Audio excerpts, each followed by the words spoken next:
Well, I'm usually late by maybe a minute or so, so I thought for a change I'll be early and surprise a lot of you. Sherry, good to see you.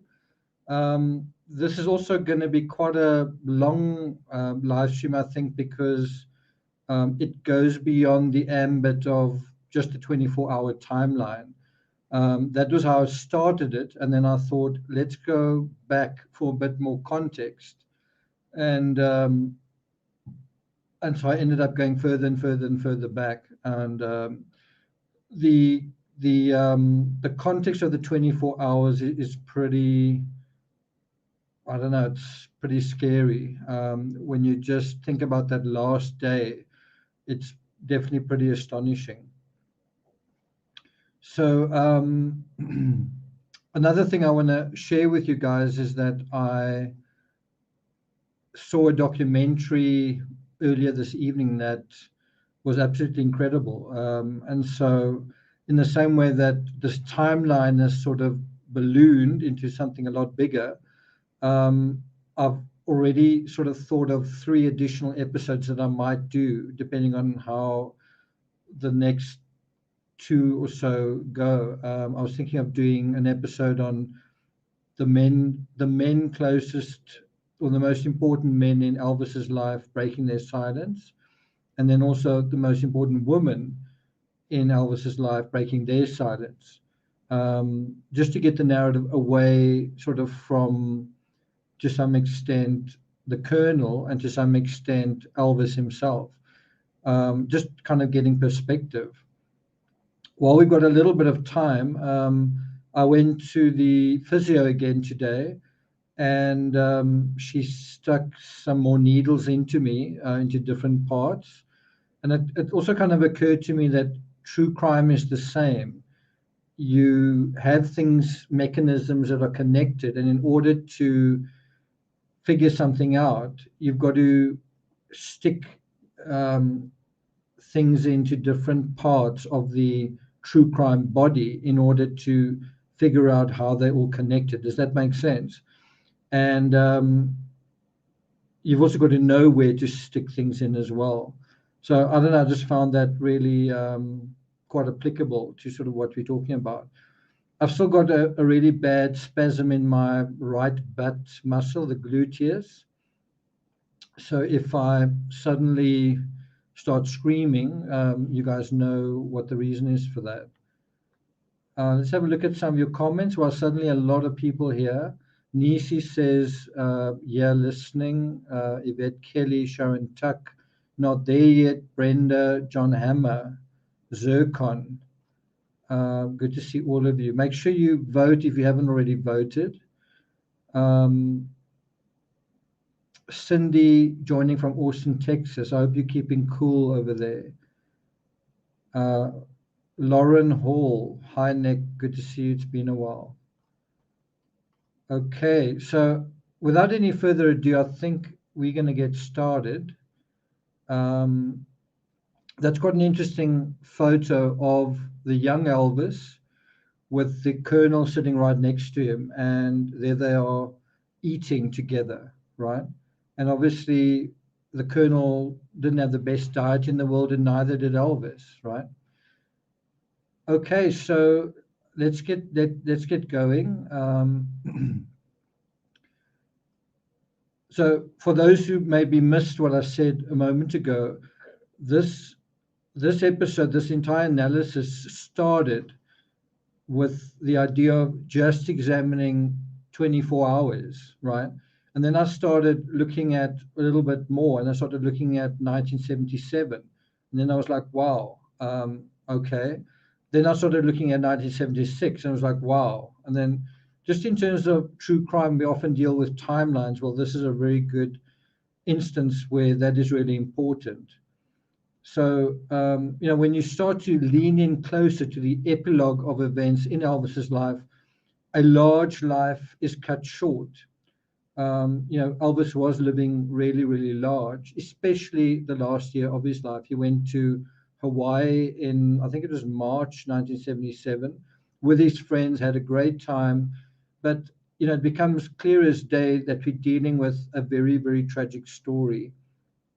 when you see everything that Elvis achieved and you know, where things were, whether you want to say 1977 or even when they started, to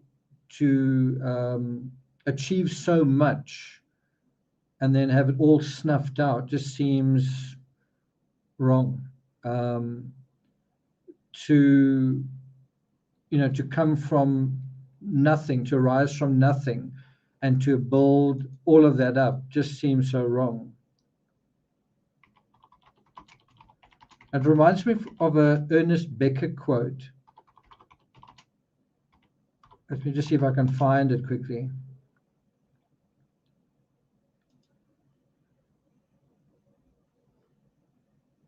So I'm going to put it on the screen here. Right, this is a quote from Ernest Becker. "This is the terror, to have emerged from nothing, to have a name, consciousness of self, deep inner feelings, an excruciating inner yearning for life and self-expression," right? And that self-expression was really what Elvis did. All those songs, all of those appearances, all of that entire culture, and with all of that, yet to die, and certainly to die in the way that he did die, right?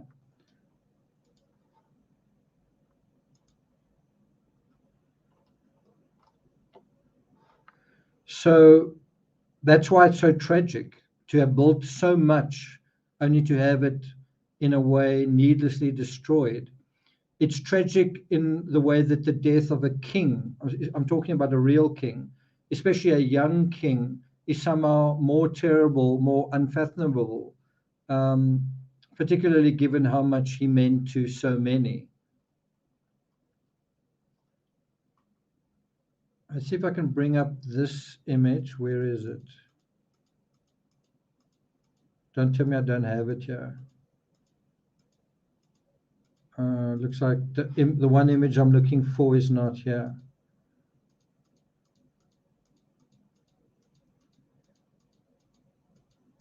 Yeah, it's not here. So anyway, I'm looking for this image. And what I like about this image is you kind of get a sense of Elvis, the young Elvis, as tall, dark, and handsome, right? As sort of slick and sexy, as this smooth operator, right?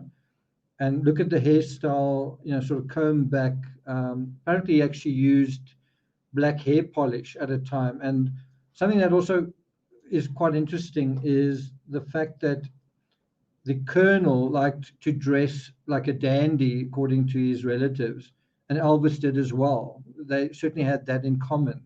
And makes you think, were they trying to escape something? Because they didn't just dress a little bit sort of flowery or extravagantly. They dressed totally over the top. And I think this, in a way, belies their very humble origins. We're going to get to that.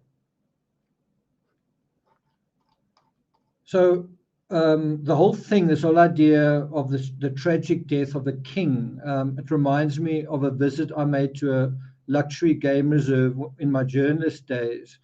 And on the very first morning, we went out on a game drive, and we were told that a big male lion had died and had actually been killed by another lion. I think it was encroaching on its territory or something.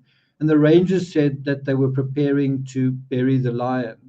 And it was something they wouldn't ever do for any other animal. And you really just got a sense, in a way, through the rangers, what it means, that something terrible happens or has happened when a king dies, even in the animal kingdom.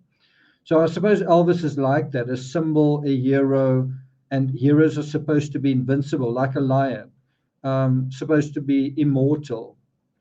And this idea of a lion being killed, of the king being killed, just seems to be improper, to put it mildly.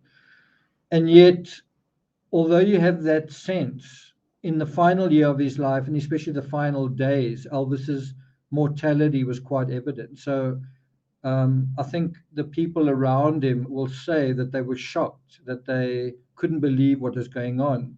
And yet the opposite feels like it's true looking at this in hindsight. Obviously, with our true crime hats on, it sort of seems like, wow, wasn't this inevitable? Couldn't you see this coming? And this wasn't the first time this has happened either, right? If you just look at those images of Elvis during his last concert, he is transformed. He's bloated. He's stuttering. He's compromised, right? And I think although we can look at that and recognize it for what it is with the benefit of hindsight, the people who are around him saw that and they thought, yes, but he's a lion. You know, he's still a very strong young man. He's still very vigorous. You know, nothing is going to kill him. And that was the mistake, that hubris, right? That hubris was the mistake. Stephanie, good to see you here. Good to see you, Louise. Okay. So just to reiterate, although his death came as a shock, he did have bad spells before. He overdosed twice in 1973, the year that his divorce was finalized, and I think it did have something to do with that. He was hospitalized at the end of that same year for opioid addiction. Elvis was addicted to downers or painkillers sold under the brand name Demerol, typically prescribed for cancer patients. Those were red flags, warning signs 4 long years before his death in the summer of 1977. So if you think about it, 4 years before he died, I'm not saying he died of an overdose, but 4 years prior, he was already addicted and he was already going to hospital for these addictions, right? That's kind of a huge red flag. You know, you're going to change your behavior and improve, right? You've gotten this warning. Are you going to learn the lesson, or do you not learn the lesson and it just keeps going? Well, then what's going to happen is inevitable, isn't it? The thing that I think makes this third analysis quite deep and quite intense is that we're getting some first-hand accounts now from the people closest to Elvis, not nearly as many as I wanted to get through. I did kind of run out of time preparing the script, but we are getting some really incredible first-hand accounts, and not from his father, not from his manager, from his friends and other people very close to him. Although I'm not going to go into that aspect here, I'll do it in another episode. It is somehow soothing, comforting to know that some of the men around Elvis knew him very well, cared about him, and tried to save him. And one of them was his hairdresser, a really wonderful character that we still need to talk about. But how do you save a man from himself? So in this, the third analysis into Elvis Presley, we'll see just how difficult that can be. You know, how do you save a man from himself? You know, that story I told you about the lion, that was a lion who was encroaching on another lion's territory, and he knew he was. But it's also a lion's job to try and, what's the word, woo the female, right? And when there are 2 male lions, there's an inevitable clash. So the one lion knew what he was doing, and he'd probably been in clashes with this other lion before. But the problem is it was an older lion, and what's an older lion supposed to do? Just say, okay, I give up, you take over. And so it was just really being a lion, and how do you save a lion from himself, kind of thing. It's a little bit like that, not quite, but you can see actually how difficult that can be, and how hard it was with Elvis. So if you think there were a few surprises in the first 2 episodes, prepare for a whole lot more here. What does Pauline Buckles say? Pauline says, I have a letter written by Ken Kesey I'll share later. Okay. John says, for years I thought they had him pretty well. Big time wrong.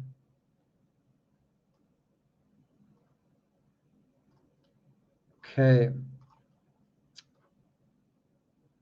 Okay, so here we go. Where's Fed Up? Fed Up says, is Fed Up not happy about what you're talking about? Okay.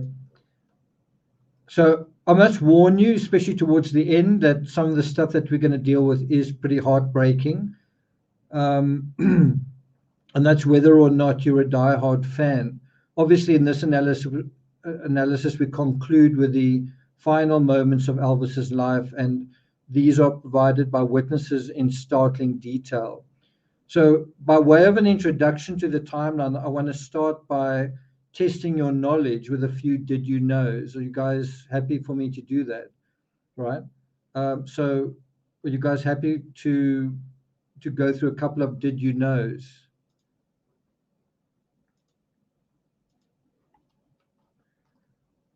I wonder if that is Elvis eating a cheeseburger, or it looks like more like a toasted banana and peanut butter sandwich. Yes. Okay. So let's get going. So did you know that in just 3 years, Colonel Parker defrauded the Presley estate of between $7 and $8 million? Did you know that Colonel Parker at one time was rumored to have accrued around $30 million in gambling debts? That's within the Vegas casino setup, right? Did you know that although the Colonel made more out of Elvis than Elvis did, the Colonel died having whittled down his lion's share of Elvis's fortune to around about $1 million? Did you know that Priscilla Presley, Elvis's first wife, described Elvis's relationship with Colonel Tom Parker as follows? She said, quote, Elvis outgrew Colonel Parker as an artist, but he didn't know how to cut the strings. Let's see if I can play that clip.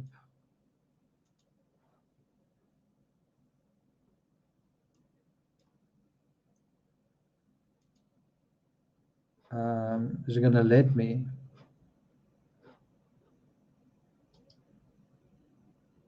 Yeah, I don't think it's actually going to let me. So, unfortunately,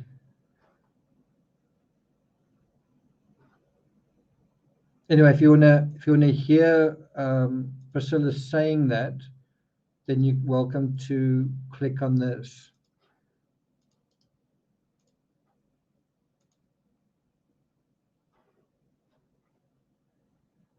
That's also quite a good site for things just in general that the movie got right and wrong as well. So when you have time, you're welcome to give that a listen. Did you know that? You remember I described how Elvis was upset about his friend Mario? He was a waiter. He was either a waiter or barman at the hotel where he was performing, and he was concerned about his friend being fired. Remember I spoke about that. Well, that was actually that incident about him being concerned led to Elvis saying something on stage, which was actually directed to the manager of the hotel, and actually managed to locate the audio where you can actually hear Elvis saying, addressing this. I unfortunately didn't have time to link to that here, but I think if you Google or you YouTube search Elvis firing,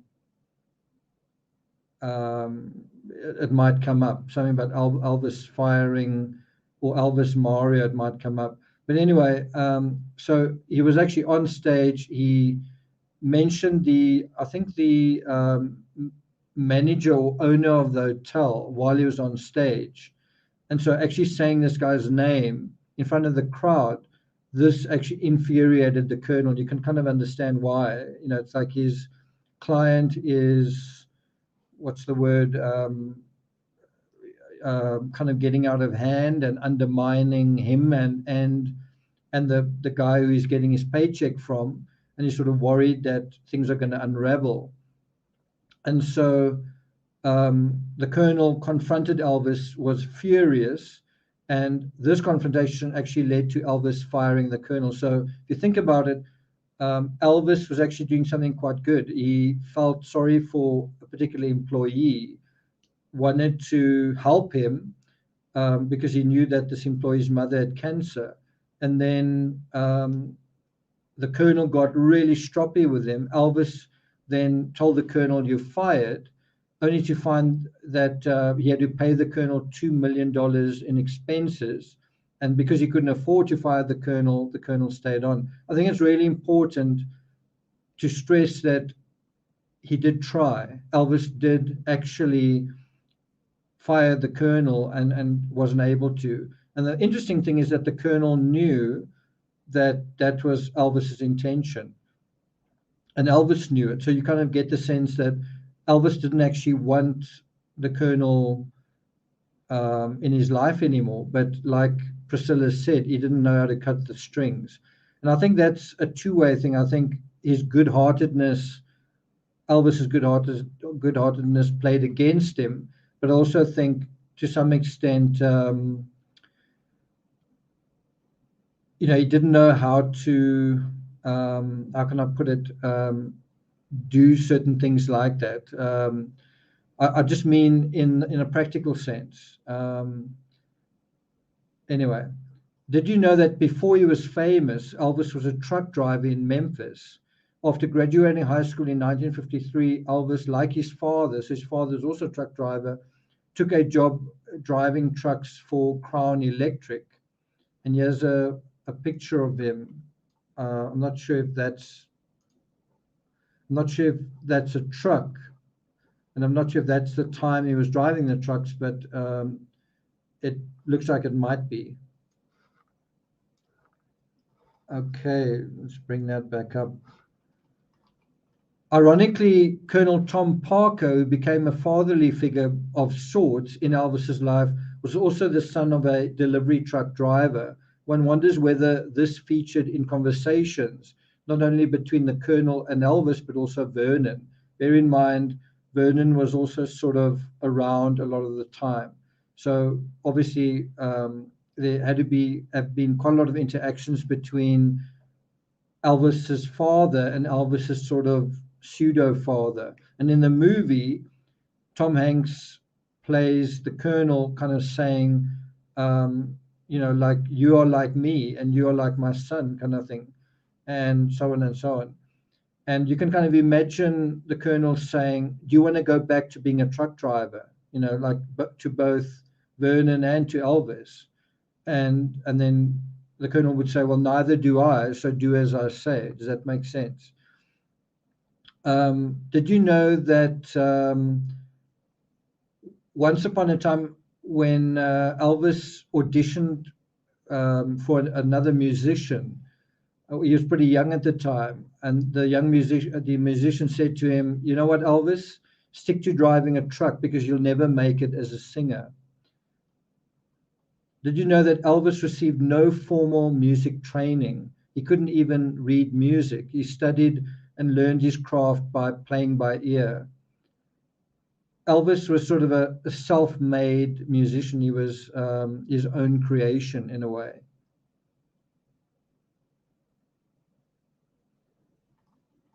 Did you know that Elvis wasn't popular in school? In fact, these are his words. He said, quote, I wasn't popular in school. I failed music, only thing I ever failed.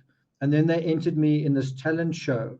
When I came on stage, I heard people kind of rumbling and whispering and so forth, because nobody knew I even sang. It was amazing how popular I became in school after that.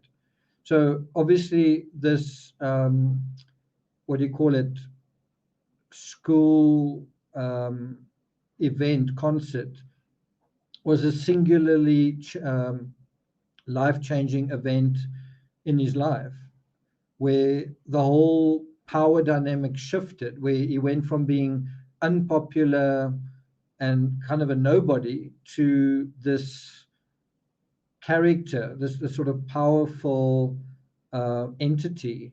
And suddenly he was getting a big reaction from people, and he realized, wow, this is cool. I like this. Did you know that Elvis received only a C in music in 8th grade? And then when his music teacher told him that he had no aptitude for singing, how's that? His music teacher tells him, you're not going to make it. he was so indignant, he didn't like that he brought his guitar in the next day, and he sang a hit which was quite recent at the time, excuse me, ironically titled "Keep Them Cold Icy Fingers Off Me." And he was trying to prove the teacher wrong. And apparently a classmate later said that the teacher agreed with Elvis, saying that she just didn't appreciate his kind of singing.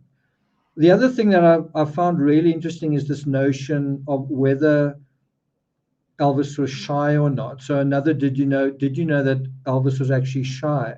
And what's quite interesting in that interview I played for you guys, or took you through in the previous live stream, I think he's asked something about that in 1972, and then he says something like, "Do I look shy?"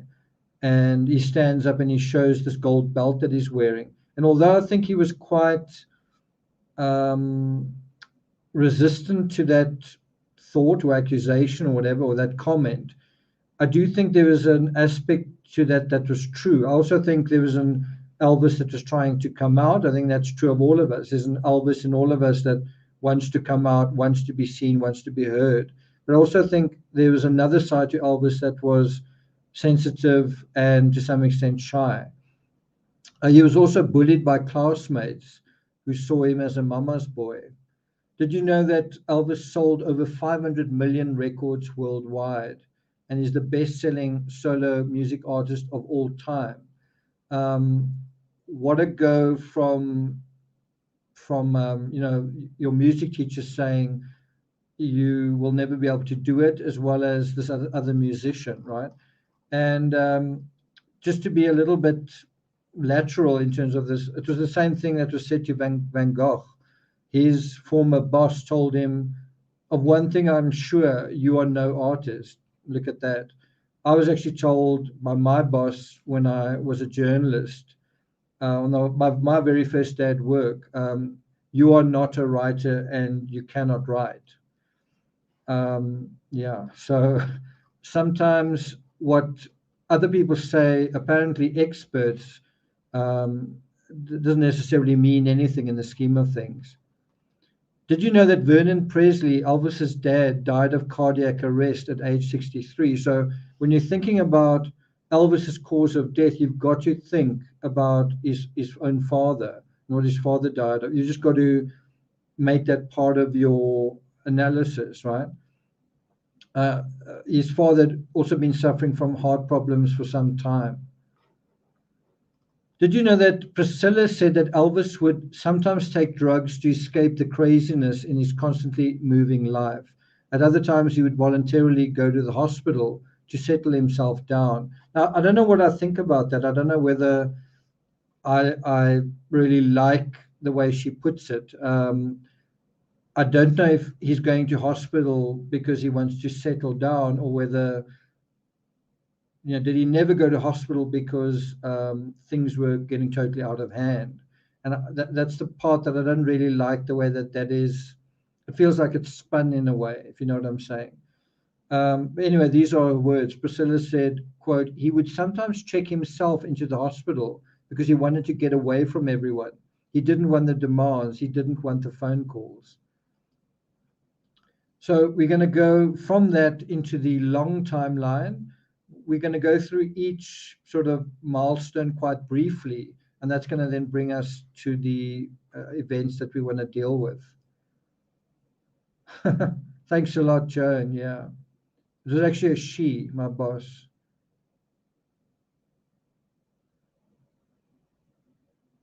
Okay, so let's get going. Let's go to another image. This is actually Elvis, I think, in hospital. You can actually see, I think he broke his finger or he injured himself in some way. This is actually in the hospital. I think these people around him are nurses, maybe not all of them. These two people seem to be friends, but there are, I think, quite a few nurses around him. And as far as I know, they had to put security around his hotel, his hospital ward. while he was there, kind of thing. Okay, so now we're going to the long timeline.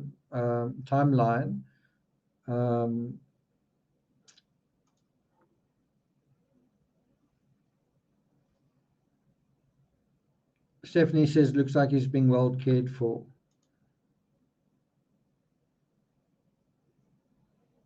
Okay, so now we're going into the long timeline. 1935, Elvis's identical twin brother Jesse was delivered 35 minutes before him, stillborn.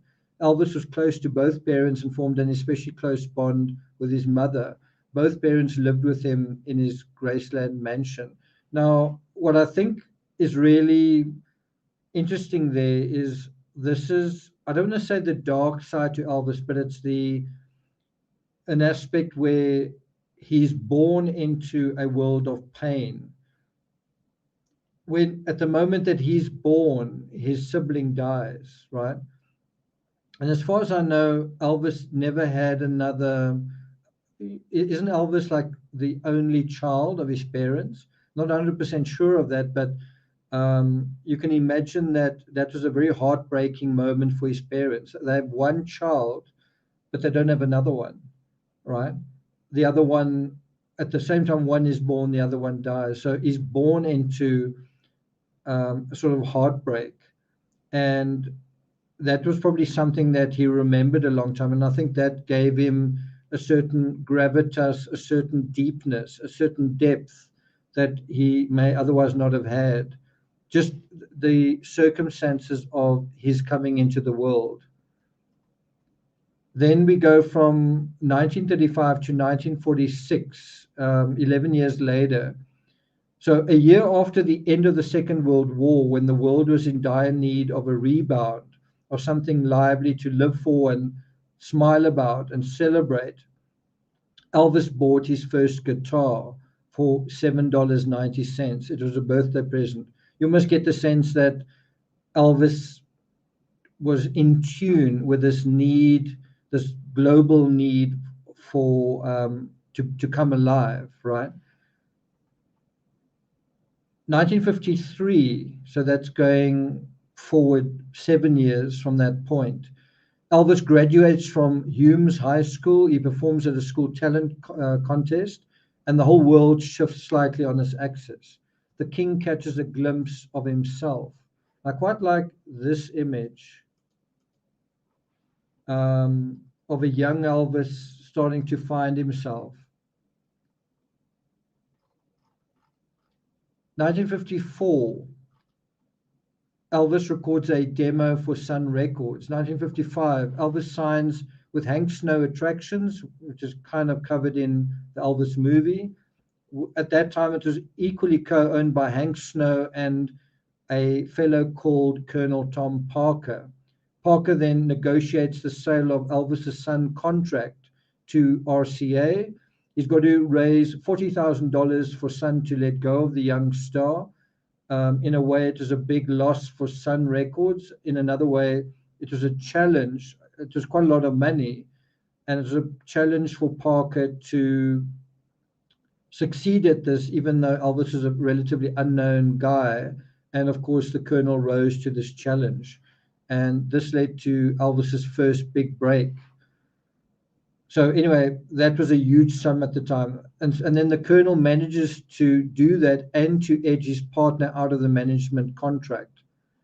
1956, boom, Heartbreak Hotel is released, becoming the first single to reach over 1 million copies. His album, Elvis Presley, also goes to #1 on Billboard's pop charts.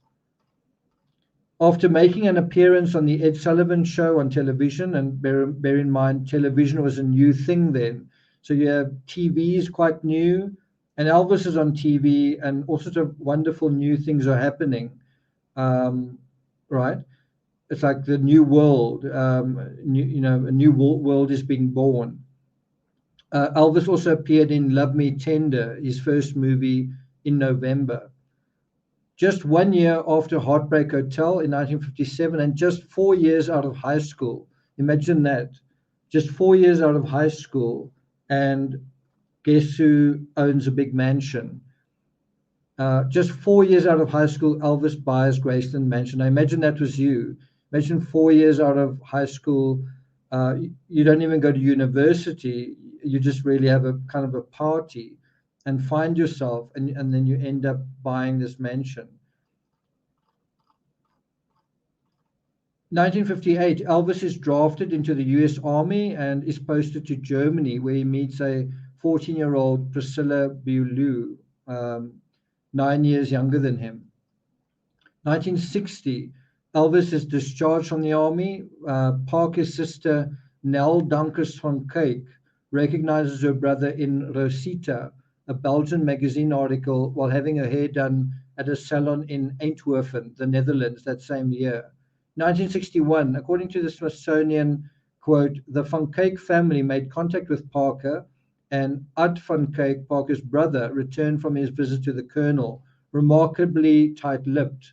It turned out the spot where the murder had occurred was only a few yards away from what had been in 1929 Parker's family home. Members of the colonel's family even recall that he had been paid to make deliveries for a greengrocer in the area. Guess what? The victim was found in a grocery store. 1967, for 6 years after Parker is exposed and discovered by his own family, nothing much happens in Elvis's career. I find that quite funny, peculiar, don't you? Given his meteoric start, this is weirdly calm after the storm. Bear in mind, we've spoken about, he's the first artist to reach 1 million copies sold, and now 6 years is going by and nothing's happening. Is that because Parker is a little bit worried? Is that because Parker is playing his cards carefully? Elvis also seems to be quite rebellious during this period, and it's hard for the colonel to control him. In May, Elvis marries Priscilla in Vegas. Interestingly, it's a private ceremony. 1968, Elvis's only child, Lisa Marie, is born on February 1st, exactly 9 months after his marriage to Priscilla. 1969, having achieved a measure of control over Elvis by getting Elvis married, as well as the kind of result of that, the obvious result of being married is you have a child, and so he has these incumbent fatherly duties as a result. The colonel gets to work getting his attraction back up and running. You kind of get the idea that the colonel is now, he's been sort of lying low, playing it cool, and now he's ready to rumble. According to Reuters, quote, Elvis returns to live performances at the International Hotel in Las Vegas, setting attendance records and spinning off his first live album. 1970, Elvis meets the president. In the same year, according to Reuters, quote, Elvis, That's the Way It Is, a documentary of Elvis on tour, and his 30-second film opens. So I think that period where not much is happening, well, not much seems to be happening with Elvis, he's just making movies. And you've got to wonder whether the colonel thought that's a nice way of dealing with his own problem, the fact that his family had found him out. You know what I mean? Keep Elvis in the movie business kind of thing. And that's a way of controlling Elvis and also controlling his movements. And he does that for quite a few years. 1970 is also the year that Elvis starts wearing that famous jumpsuit and cape outfits on stage. Bear in mind, Elvis as a kid was very interested in superheroes, and now he's got a cape and he's got his costume, and he probably does feel a bit like a superhero. Let's see if I can find that picture of him shaking hands with the president. There we go. That's quite a achievement for someone to be in that position. And once again, you've got to ask the question, why, if the colonel didn't have such a big problem with his passport, why couldn't he just have said, Elvis, why don't you just ask the president if he can do me a favor, right? Holly Golightly, good to see you as a new member. Welcome. Sharon Tuck says, I miss the 70s.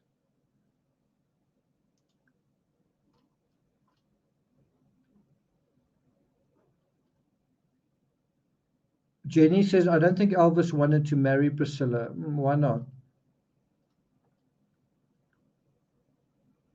Not there yet says Elvis mania consumed the very young years for some of us.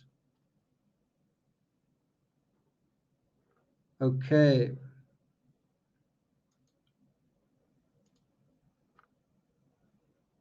Not there yet says, even at 3 and 4 years of age, playing the Elvis 45s of my older siblings, one of my first intros to pop life. Strange. I would imagine those are some of your first memories, right? Okay, so I don't know why you say it's a fling that ruined his career. I mean, he was in a fling for many years. I mean, I would think of a fling as a few months, but I mean, it's obviously a relationship once it's beyond the 1, 2, 3, 4 year mark, right? Anyway, that's my opinion. Okay, so in 1970, so this picture here, where Elvis meets President Nixon, is from December 1970. 2 years after this photo was taken, Elvis and Priscilla separate. Priscilla moves out of Graceland. Does Lisa Marie stay behind? I don't actually know that. But Lisa Marie his daughter was in Graceland when Elvis died. Priscilla and Elvis divorced in 1973. Now, in the movie Elvis, Priscilla's departure from Graceland is memorably dramatized. Let's see if I can bring up a picture of Priscilla. I quite like that one. Elvis sits on the bottom stair of his mansion, broken and in tears, begging Priscilla not to leave him. And apparently Elvis would plead with his former wife again and again to take him back. This seems like it was quite a singular and seminal moment. When she leaves him, a lot of things change. So now we're going to deal with 1973 to 1975. So as I said, things changed, took a downward turn after Elvis did his Elvis Aloha from Hawaii by a satellite show in 1973. It was seen by 1.5 billion people in over 30 countries. I've sometimes heard, I think 35 countries, some sources say 40 countries. I don't know how many it was exactly, but as far as I know, the population of Earth in 1965, 8 years earlier, was 1.5 billion. So I don't know, it seems like a lot of people, but I guess a lot of people watched the show. Let me just check my facts there. Maybe it's 2.5 billion.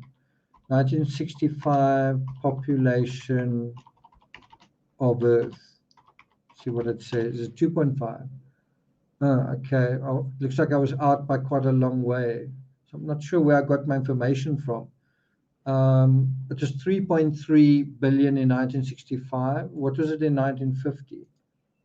2.5 billion. Maybe that's how I got it wrong. Anyway, so yeah, around about half the world's population watched Elvis, which is quite something. It's also quite something that half the world's population have got televisions. Obviously not quite that, because it's not one person, one TV per person, it's one TV per family, but you get the point. But anyway, this particular show led to a huge tsunami of publicity, and that meant the Colonel hit the jackpot. But it was also Elvis's last #1 album on the Billboard charts.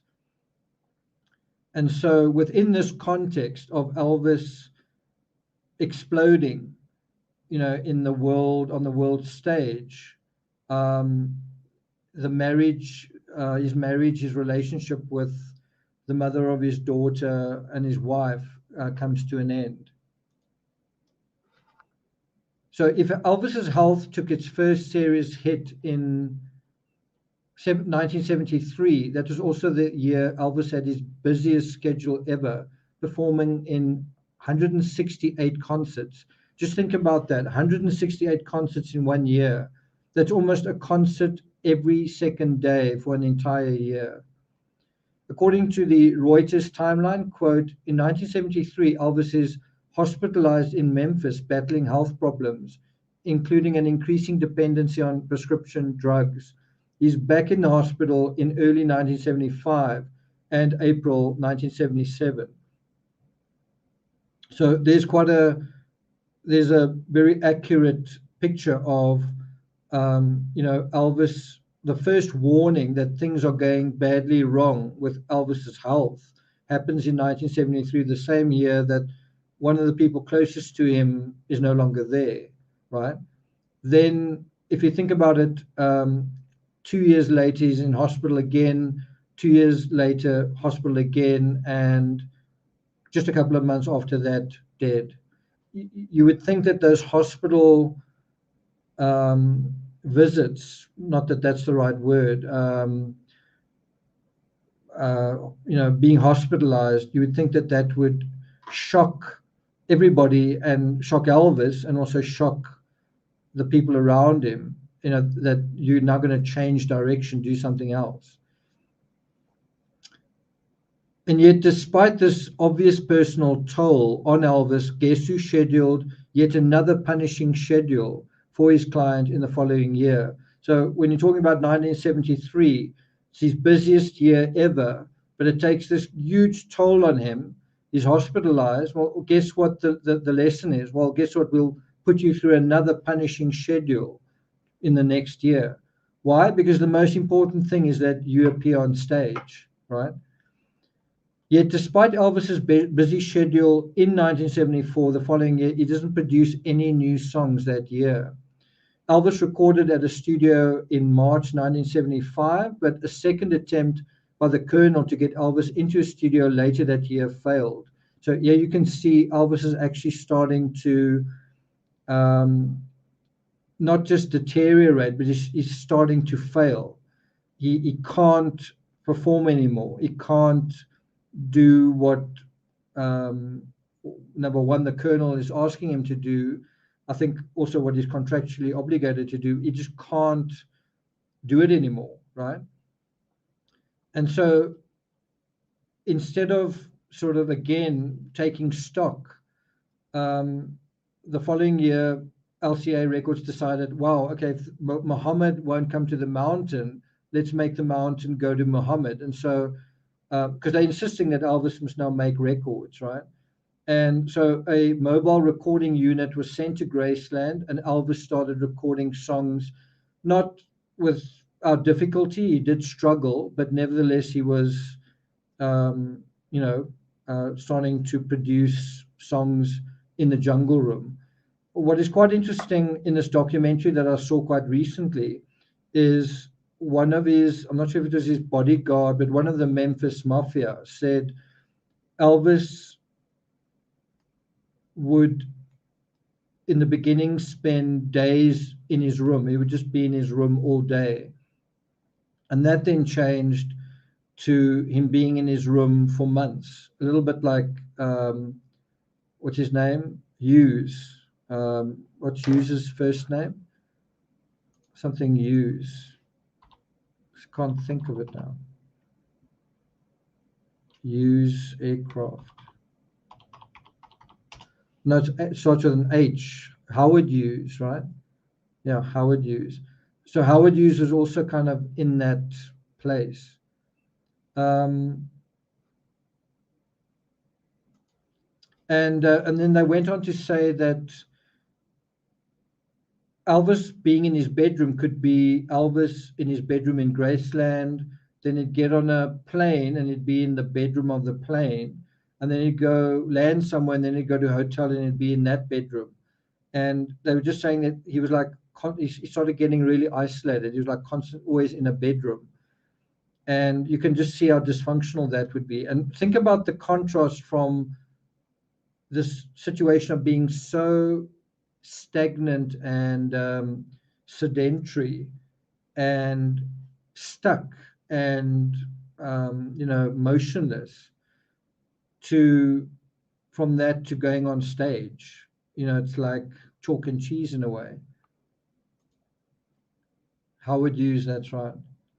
Louise says he was burnt out, poor thing.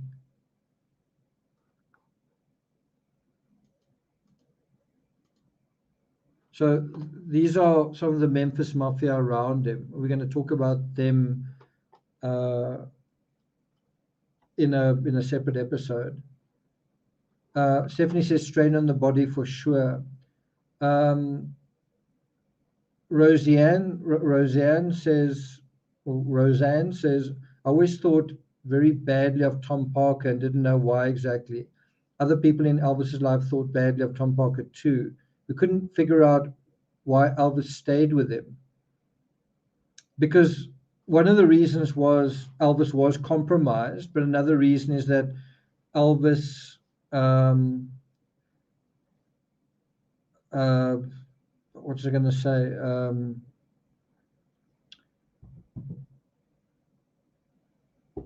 Sorry, I've got like 5 thoughts going through my head at the same time.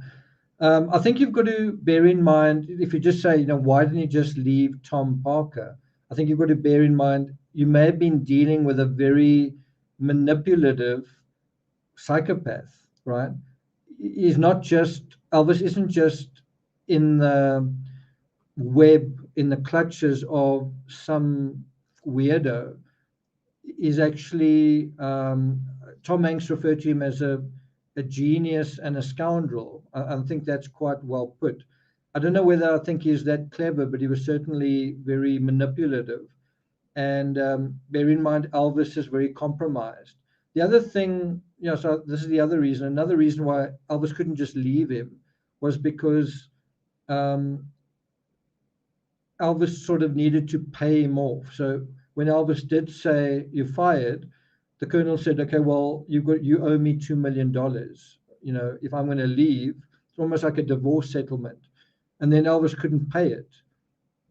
And so Elvis is sort of joined at the hip with him. He's got to have him with him so he can earn more money. And of course, Elvis was also spending a huge amount of money, you know, buying other people houses, buying other people cars, living large as well, you know, and besides all that, the colonel is sort of milking him, you know, 50% of what Elvis earns, if not more, the colonel is taking.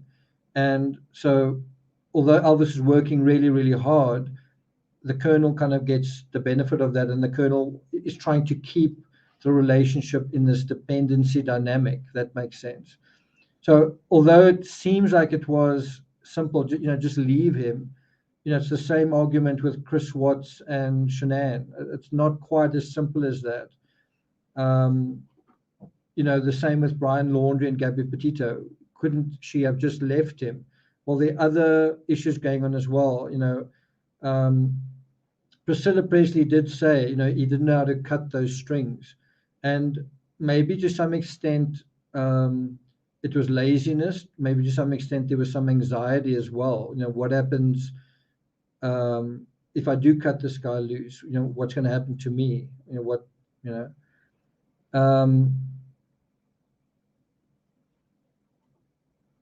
Interesting comment, Pauline. Okay, so let's continue.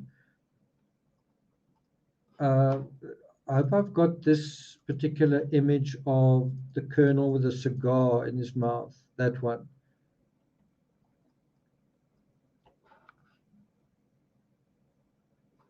Okay, so Wikipedia basically describes a 4-year period where Elvis's health deteriorated between 1973 and 1977.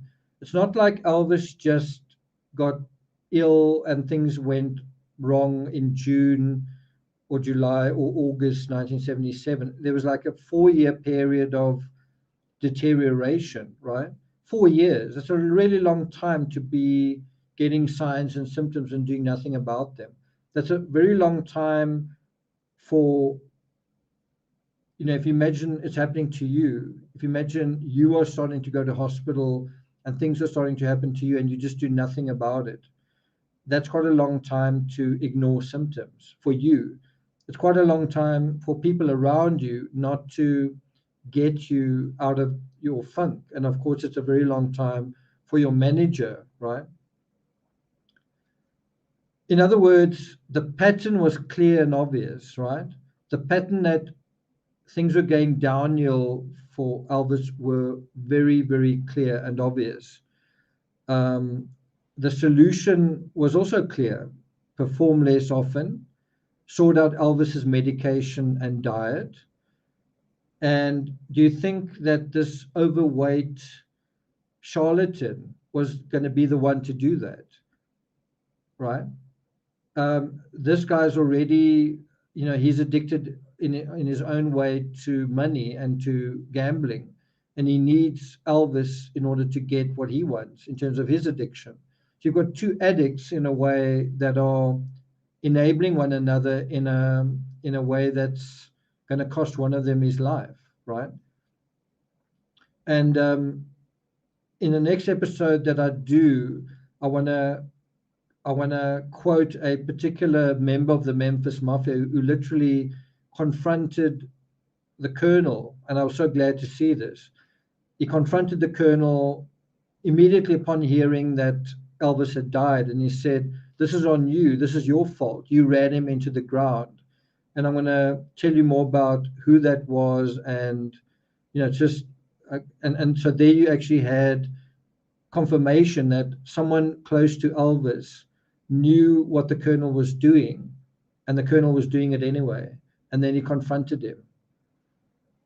And then the colonel confronted in that arrives at the funeral in a Hawaiian shirt and a cap, almost as if he's pleading his innocence in terms of his attire. Almost that he wants his appearance to detract or to distract from the other logical thoughts that should be, like the manager is at the funeral of his client. Isn't the manager responsible? Isn't it just quite clear you didn't look after your client? You didn't look after Elvis. And instead of that very obvious direct thought, it's like, wow, why are you dressed so funny? Why are you wearing a cap? You know what I mean? So we're talking about 1975, I think. So instead of the colonel sorting out Elvis's medication, sorting out his diet, helping him to just recover, just helping him to turn the corner, right?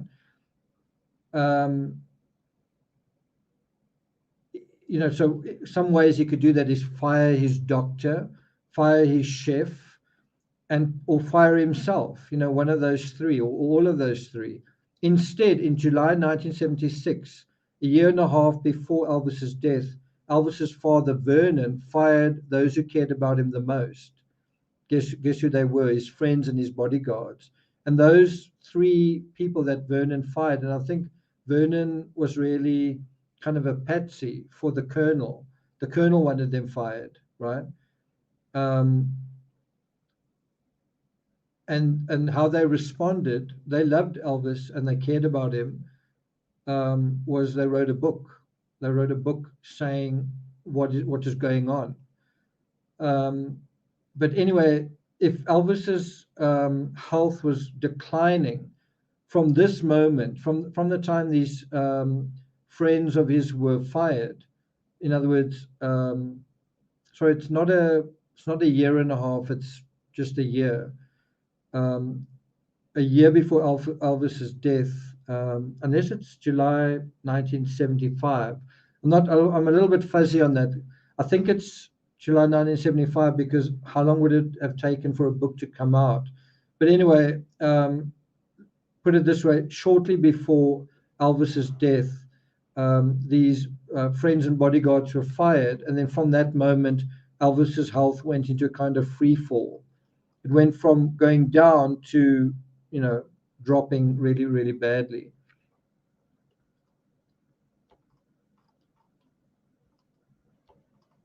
How's this photo of the colonel?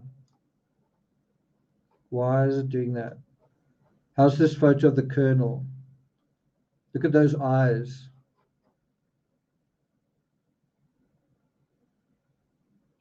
Look how lidded those eyes are. speaking of eyes and so on, one thing that occurred to me is, in terms of the guy acting the role of Elvis, the one thing missing is that sort of slight snarl to the lip, where Elvis would sort of go like that, right? And it made me think there's somebody else who had that same snarl, Sylvester Stallone. Have you guys ever thought of it that way? That Sylvester Stallone also had that sort of, that thing, and somehow it comes across as sexy and mean and manly. It's quite interesting.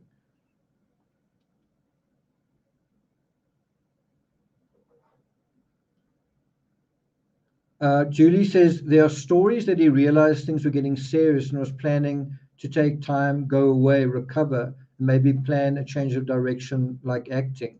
Now, that's a really good point, Julie. Um, Something that I've thought about, certainly coming from the true crime perspective, is um, wasn't the Colonel almost okay with Elvis dying or disappearing? It was like, well, your career's over, and you're really just a problem for me. You're a public relations problem. It's going to be easier for me to manage all of this with you out the way. Because bear in mind, he was starting to cancel concerts. In the movie, he says something like, just make sure, the one thing that's going to happen here is he's got to appear tonight. I don't care about anything else. But he did end up canceling quite a few concerts, I think, in 1977. We'll get to that. But you kind of get the sense that where the Colonel should have stepped in, you kind of get the sense that he actually stepped away, right? The Colonel became even more self-interested, right?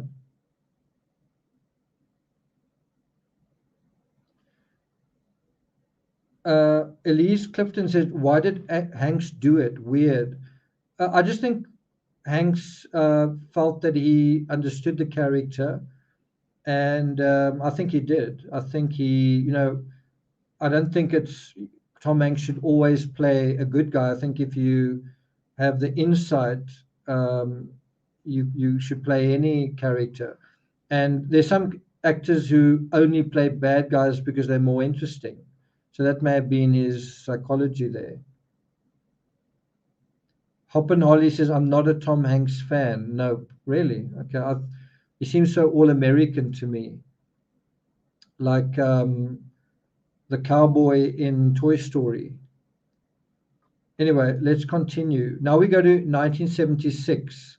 In 1976, Elvis releases Moody Blue. Just think about those words, Moody Blue. He released another song years earlier, Blue Suede Shoes, and that's a song, associated, very much associated with Elvis.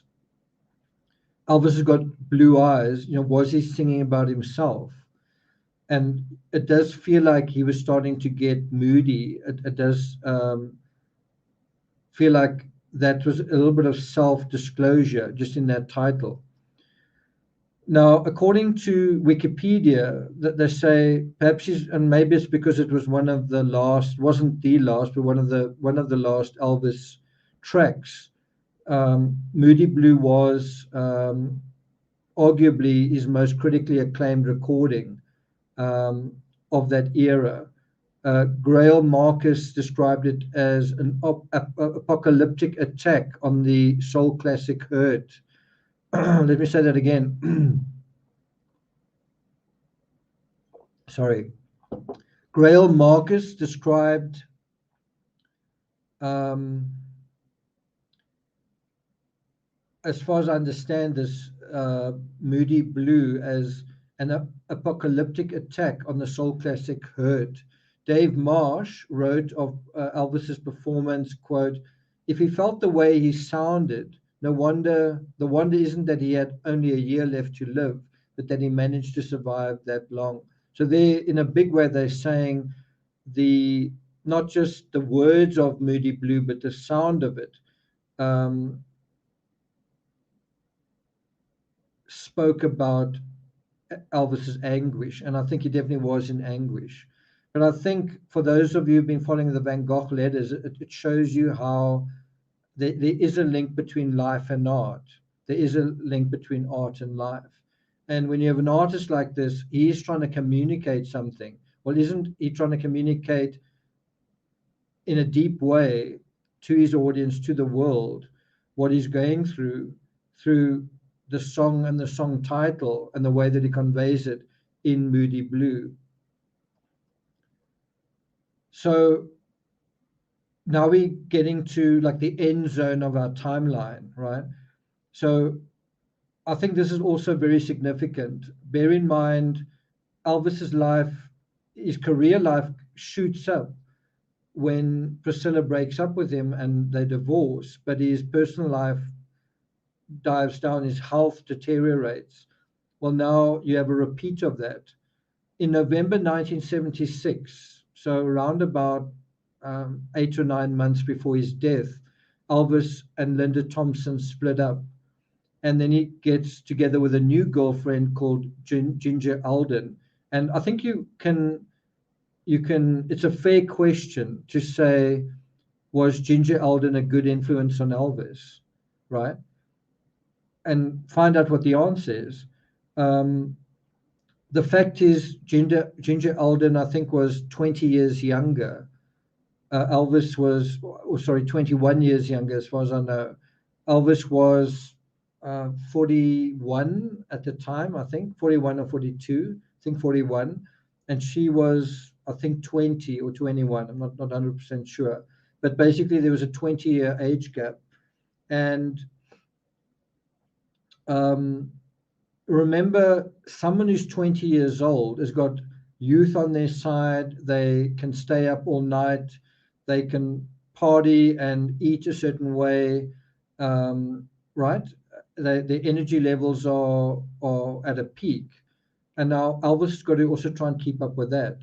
She's not going to be saying to him, Elvis, rest. Elvis, don't do this. As much as someone who was, say, 30 or 35 would be saying that to him. Does that make sense? So I'm not saying, is she a bad influence, like she's not a nice person or anything. I'm just saying, in lieu of her being a lot younger, you would imagine that that would be just a natural thing. In terms of the whole moral story, I don't know what the answer is to that. One would have to read her book and sort of investigate that. But what is interesting is she obviously meant quite a lot to him, but you also wonder what is going on with Elvis, because he was in quite a long relationship with Linda Thompson. And then he meets Ginger, and almost immediately he proposes to her. Was that because he really loved Ginger, or was it because he was almost afraid of being alone and he was trying to make sure that no one ever leaves him again, or something like that? So he proposed to Ginger. He gave her an engagement ring 2 months later. And quite a few of his friends said he actually had no serious intention of marrying again. So one's got to wonder, what's that all about? Maybe Elvis didn't have an intention of getting married, but maybe did want to keep someone that he loved, or someone that he was close to him, and that was his way of doing it. According to the journalist Tony Sherman, he wrote that by early 1977, quote, Presley had become a grotesque caricature of his sleek, energetic former self. Think about Elvis Presley. You see him over here, over there as well, over there as well to some extent. Not so much there. I just want to go to those early images. There is a good example. That's not a good example. That's not a good example. That's sort of neither here nor there. I can't quite find the one that I'm looking for. Did I miss it?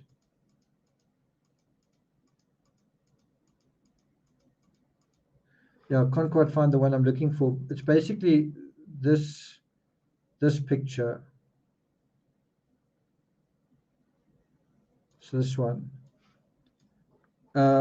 You can kind of see how he appears very sort of sleek and slim, right? You see what I mean? He just seems like a superhero. And it's weird that I didn't put that image here, but you sort of get that impression with this one as well, right?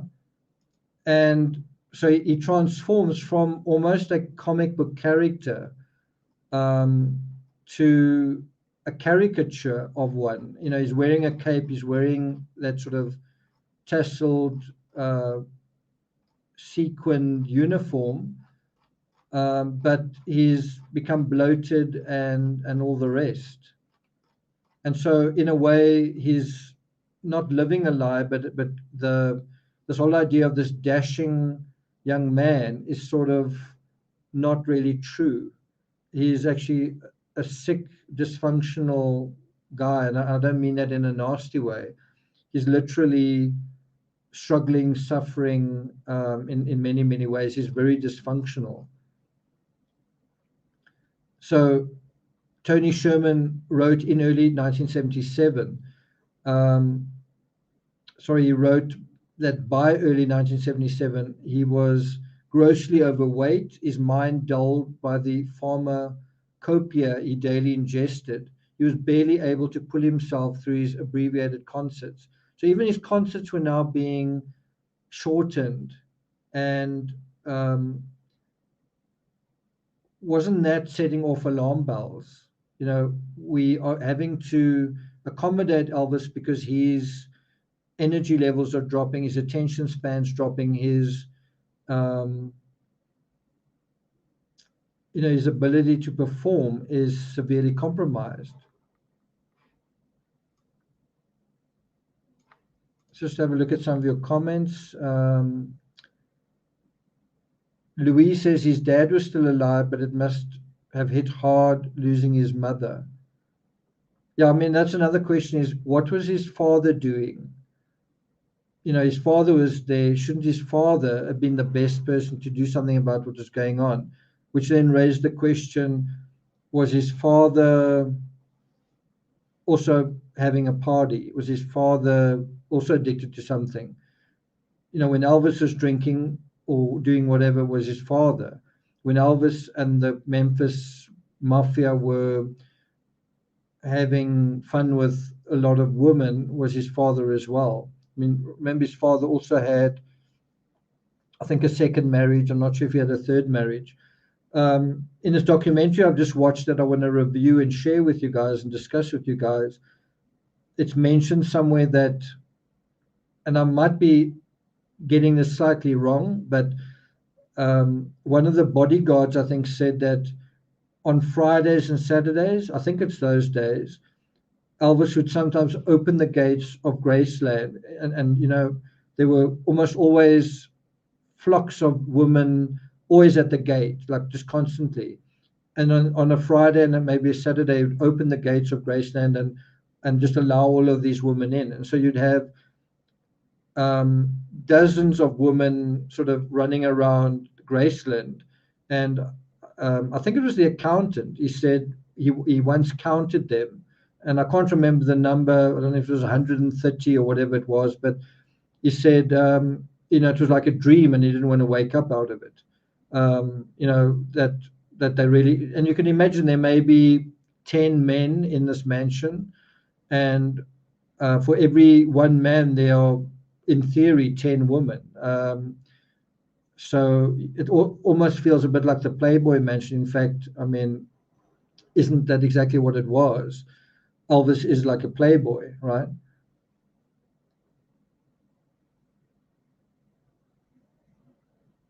Okay, so let's go on. So now we're dealing with 1977. So remember we spoke about concerts that were cancelled. Well, here are a couple of examples. Alexandria, Louisiana. He was on stage for less than an hour, and that they say that he was impossible to understand. So he was on stage and he was incoherent. So, in other words, I mean, how can you perform? How can you sing if you can't utter words that people can understand? So you get the idea that that concert was a flop. You can imagine how the Colonel felt about this. You know, if he had hair, he would be pulling it out. And then on the 31st of March, Elvis cancelled a performance in Baton Rouge. He wasn't able to get out of his hotel bed. So again, can you see the symptoms that are aggravating, that are compounding? And so a total of 4 shows had to be cancelled and rescheduled. 4 shows. You can imagine the Colonel starting to steam starting to come out of his ears, his face starting to go dark red, right? You know, this master promoter and his star attraction is starting to mess everything up, right? Can I do that? There we go. And here's the part that's crazy. In spite of his health deteriorating, and it's not just deteriorating, there's an acceleration to his deterioration of health. It's gathering momentum. His sickliness is becoming abundantly obvious. His it's no longer just that he's dysfunctional. He is something worse than that, right? And despite that, the fact that this is gaining momentum, this sickliness, Elvis sticks to most of his touring commitments. Who do you think is behind that? Who do you think is insisting that no matter how sick he is, he's still going to perform? Who do you think is the merciless character that is forcing all of this to happen?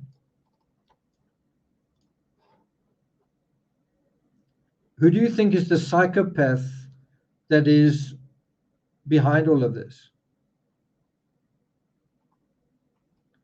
According to one of the writers of, Elvis's biographers, a fellow called Guralnik, fans started expressing their disappointment. So, Elvis would perform, or he wouldn't perform, or he would perform in a disappointing way, and the fans started becoming more and more expressive. Obviously this wasn't the era of social media, but the fans were starting to express how they felt about what is going on. And the craziest part of all of this is that Elvis didn't seem to notice. And I don't think crazy is really the word. I think that shows just how far gone he was, that he was now almost a robot, almost a zombie, performing in a kind of a stupor. And I, from what I've understood, and I got this also from this documentary that I've recently watched, that I want to share with you guys. Somebody said that whenever he performed on stage, he was on cocaine. He was high on cocaine. So you get the sense that it was normal for him to be sort of floating through his performance, right? But by the end of his life, in the end stage of his life, that floating thing had transformed to kind of an unreality, like a dreamy unreality, that he was actually now losing track of ordinary things that were taking place, forgetting lines to lyrics, but literally he was now quite disoriented, that he didn't know where he was or what he was doing, right? And when the fans communicated with him, he didn't even see that. That's how far gone he was. And when he would leave the concert, he would then go back to his room and that was where he would sort of live. And that is, I think, quite well depicted in the movie Elvis, where they sort of show him, he tries to escape the colonel. When he fails, he ends up a prisoner in his room, and then he just sort of becomes sort of overwhelmed in the darkness that he's in, right? I thought that was depicted and dramatized quite well. They go on to say that Elvis sat in his room for hours at a time, and he was often gripped by paranoid obsessions. Does that ring a bell? Paranoid obsessions, we're talking about Brian Laundrie, right?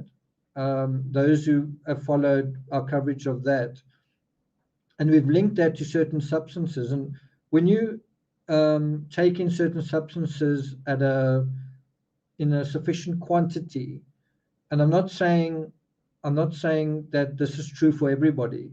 You might take a huge amount and be completely fine, and you might say, wow, this is a great substance. I give it 10 out of 10. But that doesn't apply to everybody. And this wasn't applying to Elvis.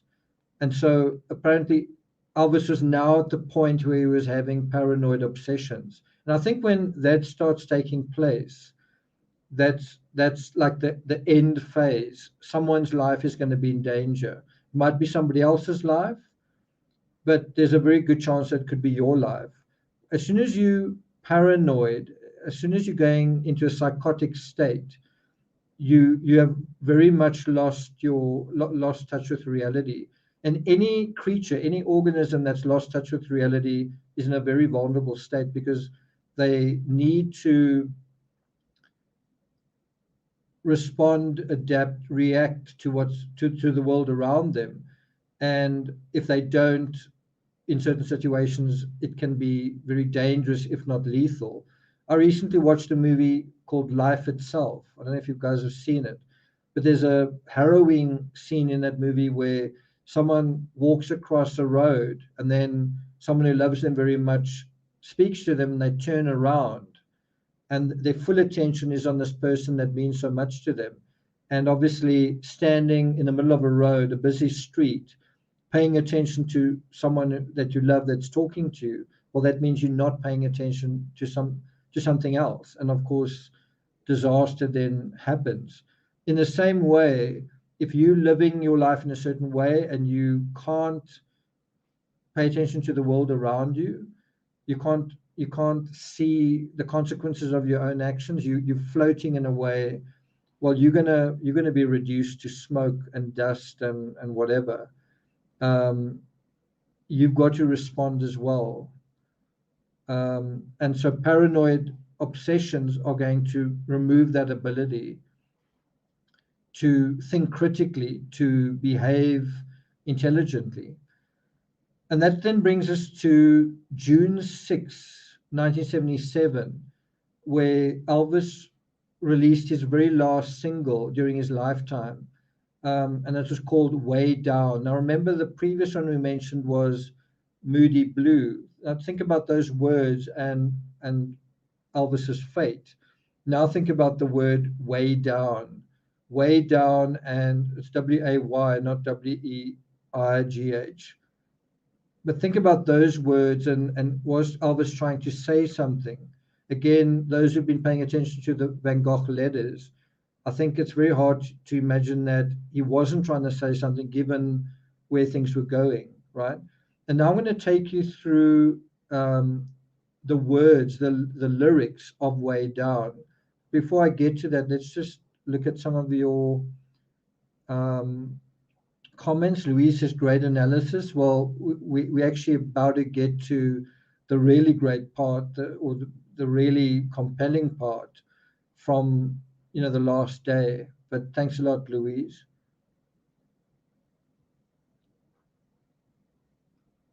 Elise says, I hope rock and roll lives forever. They talk about sex, drugs, and rock and roll. Well, there's no more sex, drugs, and rock and roll story than Elvis Presley, is there? If you think about the words rock and roll, isn't that kind of a description for the sexual act? Rock and then you sort of roll over once you're finished.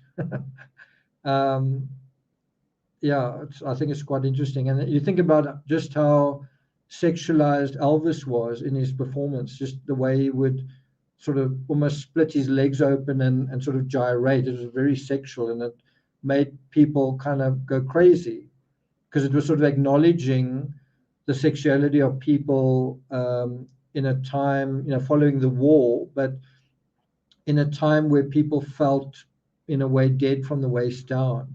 And if you think about it, there are a lot of ways to be alive. You can jump out of an airplane with a parachute, something I've done. You can climb Mount Everest, or you can have sex, and or you can think about sex in a musical context. All of that brings this rushing feeling of life, doesn't it? Mel Stiller says rock and roll and drop dead. Yeah. Elvis the pelvis. Elise Clifton says his voice touched the soul when he sings. Green Eyed Bandit says there's a line in the movie Pulp Fiction where she says, you're either a fan of Elvis, you're either an Elvis fan or a Beatles fan. You're one or the other. I was an Elvis fan. It's quite an interesting point. I do think they were, in a way, mutually exclusive. I think the Beatles were very, they were four guys, but they were certainly very innovative and for quite a long time, yeah. Stephanie says, I love both. Yvonne says, I think there were times when Elvis took himself seriously, like when he sang gospel. Okay.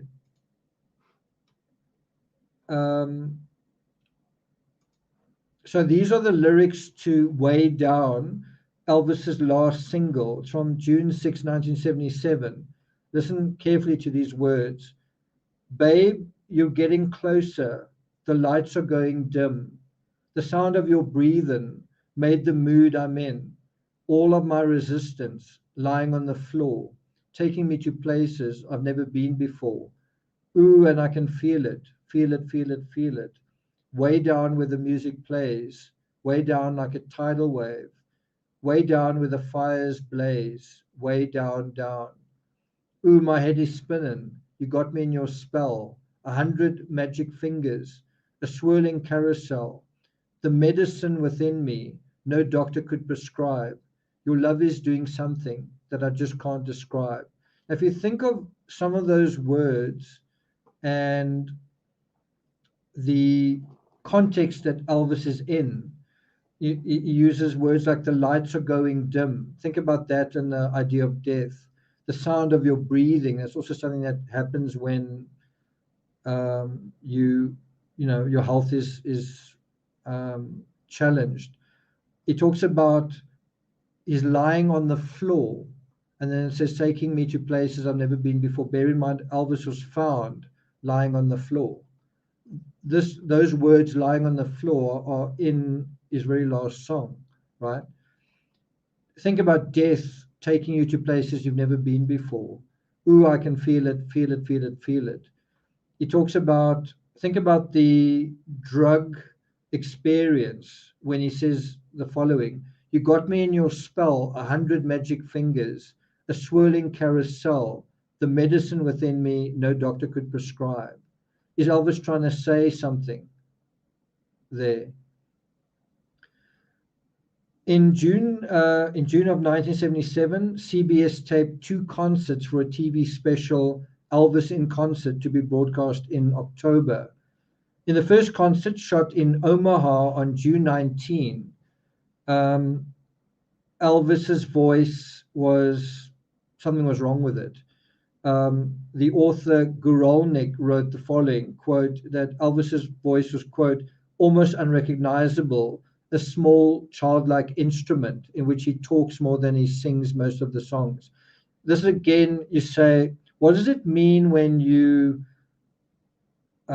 losing track with reality. What does it mean when you're dysfunctional? What did it mean when Elvis as a performer couldn't perform? And the answer is, well, now he couldn't actually sing. He was actually talking his songs, right? He talks more than sings most of the songs. Then he also writes here, quote, casts about uncertainly. Cast means he is sort of moving around the stage. He doesn't really know what he's doing. And if you look at the very last video of his performance, you can see how seems a little bit disorientated. He is certainly, in some ways, not drunk, but something's going on with his cognition. He's definitely compromised. And he's struggling to sing, right? So Guralnik writes, quote, he casts about uncertainly for the melody and is virtually unable to articulate or project. So not only that, he's starting to struggle to do that thing that he was so famous for, to be a presence on stage, to say whatever he was trying to say. And I remember in that last clip that I've seen, and I think they also show it in the movie Elvis, he stutters. At a certain point, he mumbles something that's kind of just gibberish. And that's just from one little thing. One wonders how much that went on. Then it says here, 2 days later, Elvis performed in Rapid City, South Dakota. So 2 days after this, bear in mind, CBS was recording this, right? And there's obviously a cash amount involved in that, in this recorded TV concert. And Elvis is ruining everything. And you can imagine the Colonel being furious. Elvis is making a mess of all of his negotiations. And the Colonel can't be very happy with this. Elvis is ruining the Colonel's attraction. So anyway, 2 days later, Elvis performed again at Rapid City, South Dakota. And just 2 days later, he looked healthier. It looked like he'd had a detox or something.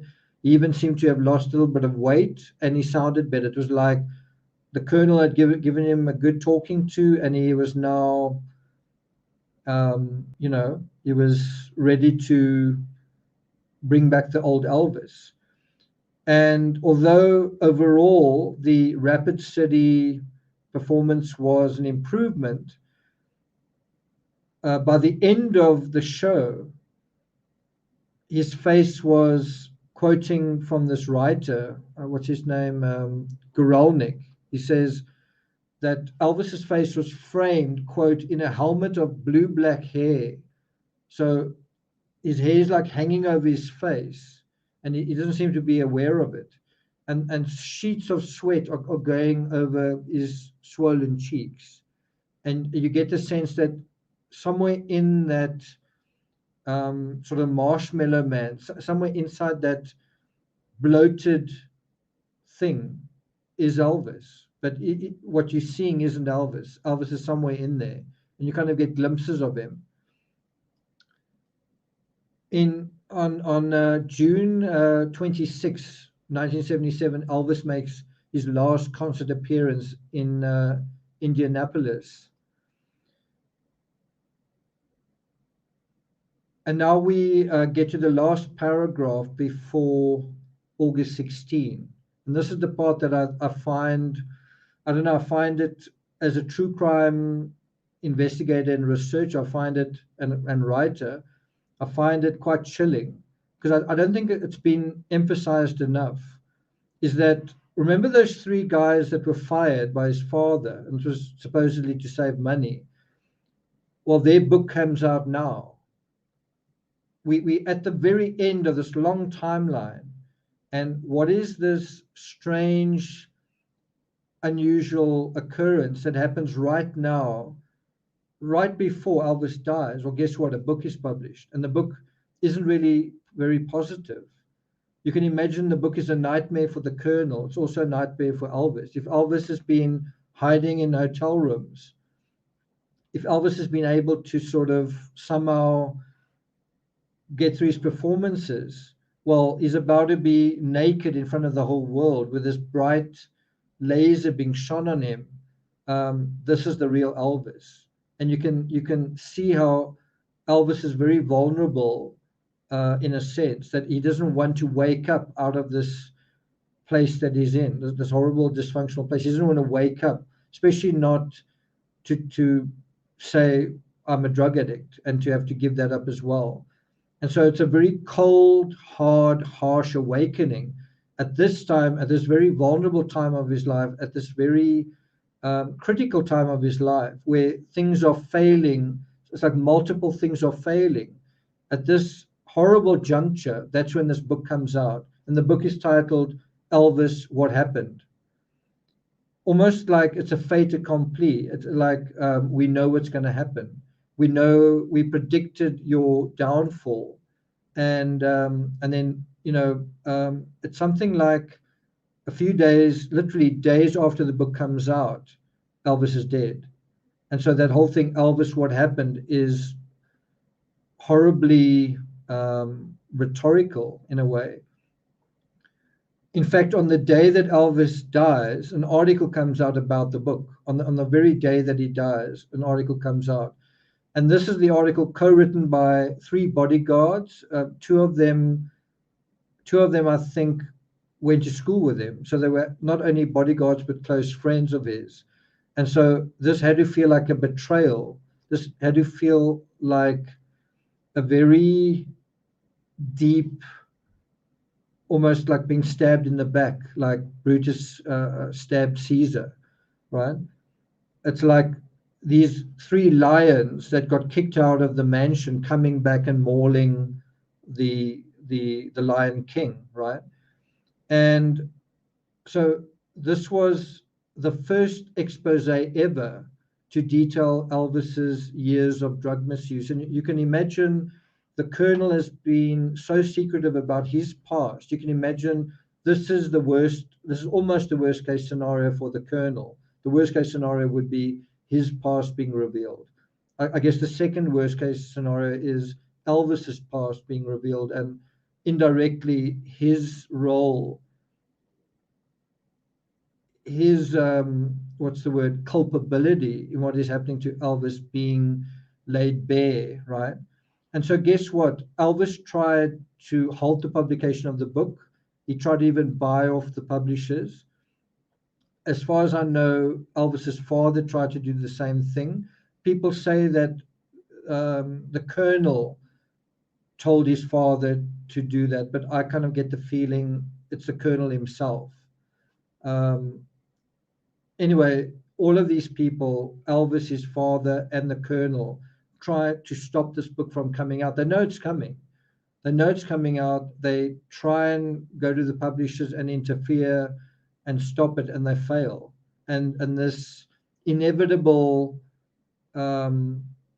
shadow comes forth, and it's almost like the angel of death. And Elvis is dreading it. So is everybody else. And it's within this scenario that Elvis actually dies. And you can imagine the Colonel is really in a very bad place himself. This is a PR nightmare for the Colonel, and Elvis is just about to go on tour again, right? Elvis is really at the lowest point probably ever, right? And it's within that context that Elvis actually dies. And now we're going to deal with the last day of Elvis's life, August 16, the final 24 hours. Now we are there at last. Just have a look at some of your comments here. Kathy says, I don't remember his singing being so good toward the end. Mel Stiller says, Elvis was terrified of disappointing his fans. Yeah, I think that really says it all. Okay.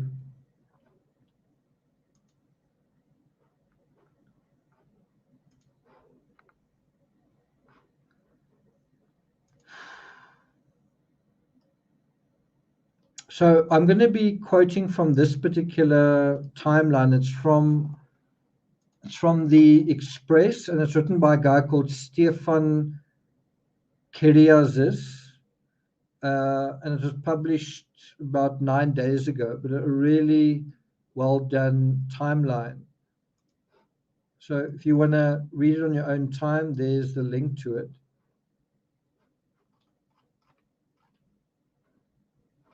And now we're going to drill down in this was the original content that I wanted to share with you guys, the 24 hours. This is going to give you a real sharp, deep, disconcerting sense of Elvis's life in the final hours. So we go back to 24 hours before his death. So he died on a Tuesday, August 16. So we're going to Monday, August 15, 1977. I was about 5 years old at the time. I think I was actually at school already in 1977. Anyway, and so we're going to 4 p.m. in the afternoon on Monday. Elvis wakes up at 4 o'clock in the afternoon, and he wakes up in his home in Graceland.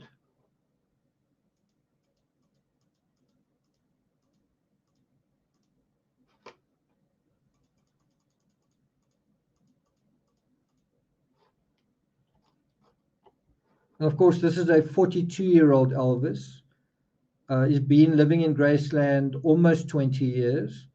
And what does he do? He spends the day with his daughter, Lisa Marie, who is 9 years old, and with Ginger, who is 20 years old, 2021. Ginger is his fiancée, but she's refused to move in with him. So she hasn't sort of made it official, I'm moving in with you, even though she's his fiancée. Nevertheless, she often stays the night, and guess what? She stays the night on this final night of his life. That again, that's why one can sort of ask, does Ginger help Elvis or not? Just in a general sense. And I think you can ask that of all the people around him. Anyway, so Ginger would later say that Elvis had asked her to move into Graceland, but she never did. She said that he said, well, I respect you for that. I respect that you not going to do that. Now, you can kind of imagine in a weird way that on the one hand, it would be nice to live with Elvis. You know, you get nice food and you have a nice lifestyle in a way. But in another sense, you've got to keep up with Elvis, and you've got to put up with 100 screaming women coming into the mansion once a week or something. You know, what do you do in that situation?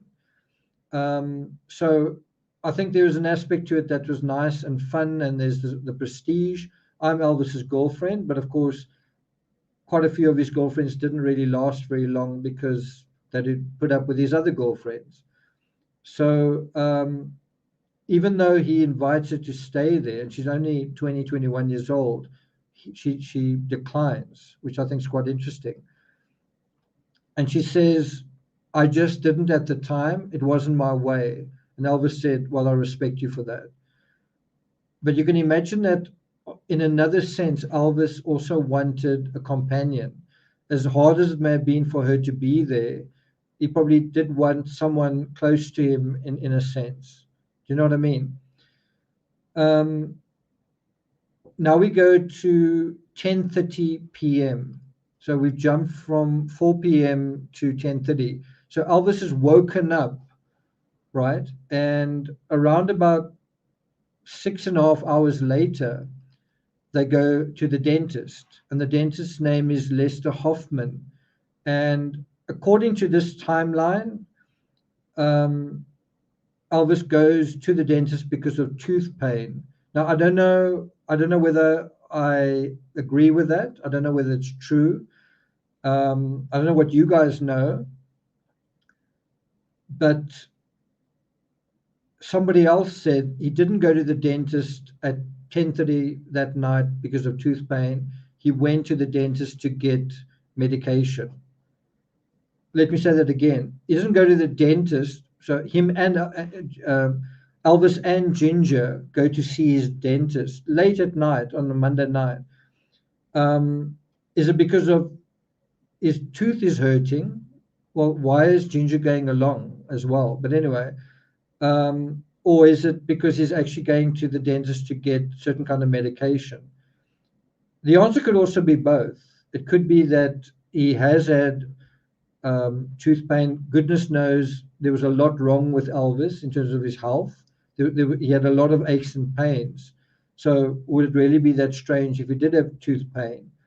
But I think the part that is sort of covering up, I think the part that is concealing a bit is that wasn't the only reason.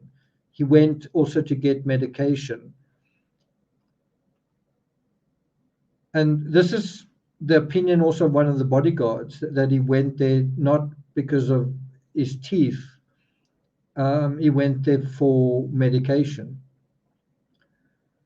So 2 hours later, Elvis and Ginger come back to Graceland. They drive back through the gates. He waves at his fans, and that is the last ever photo of Elvis when he comes back from the dentist. And that's the cover of the of this YouTube video. On the cover, you see him waving. That's the last ever picture. There are some other pictures, but I'll deal with that in another episode. Elvis was wearing a black jacket over a light blue shirt. Even though it was night, even though it's nighttime, basically just past midnight, he's 30 minutes into the last day of his life. It's already gone into the 16th of August. It's 30 minutes past midnight. Even though it's that late, he's driving, he's wearing sunglasses. Kind of interesting, isn't it? I just want to see if I've got that picture. I think I may have that picture. No, it's not over here. So I thought I did. I might have had it, but I don't. Anyway, it is the cover image.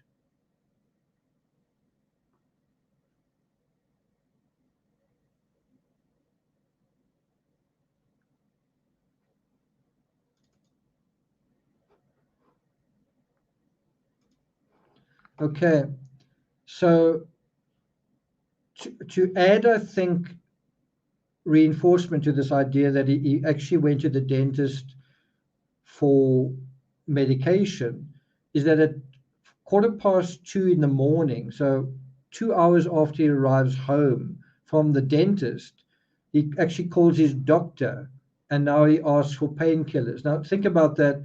At 10:30, he goes to his dentist. At 2:15, he phones his doctor, right?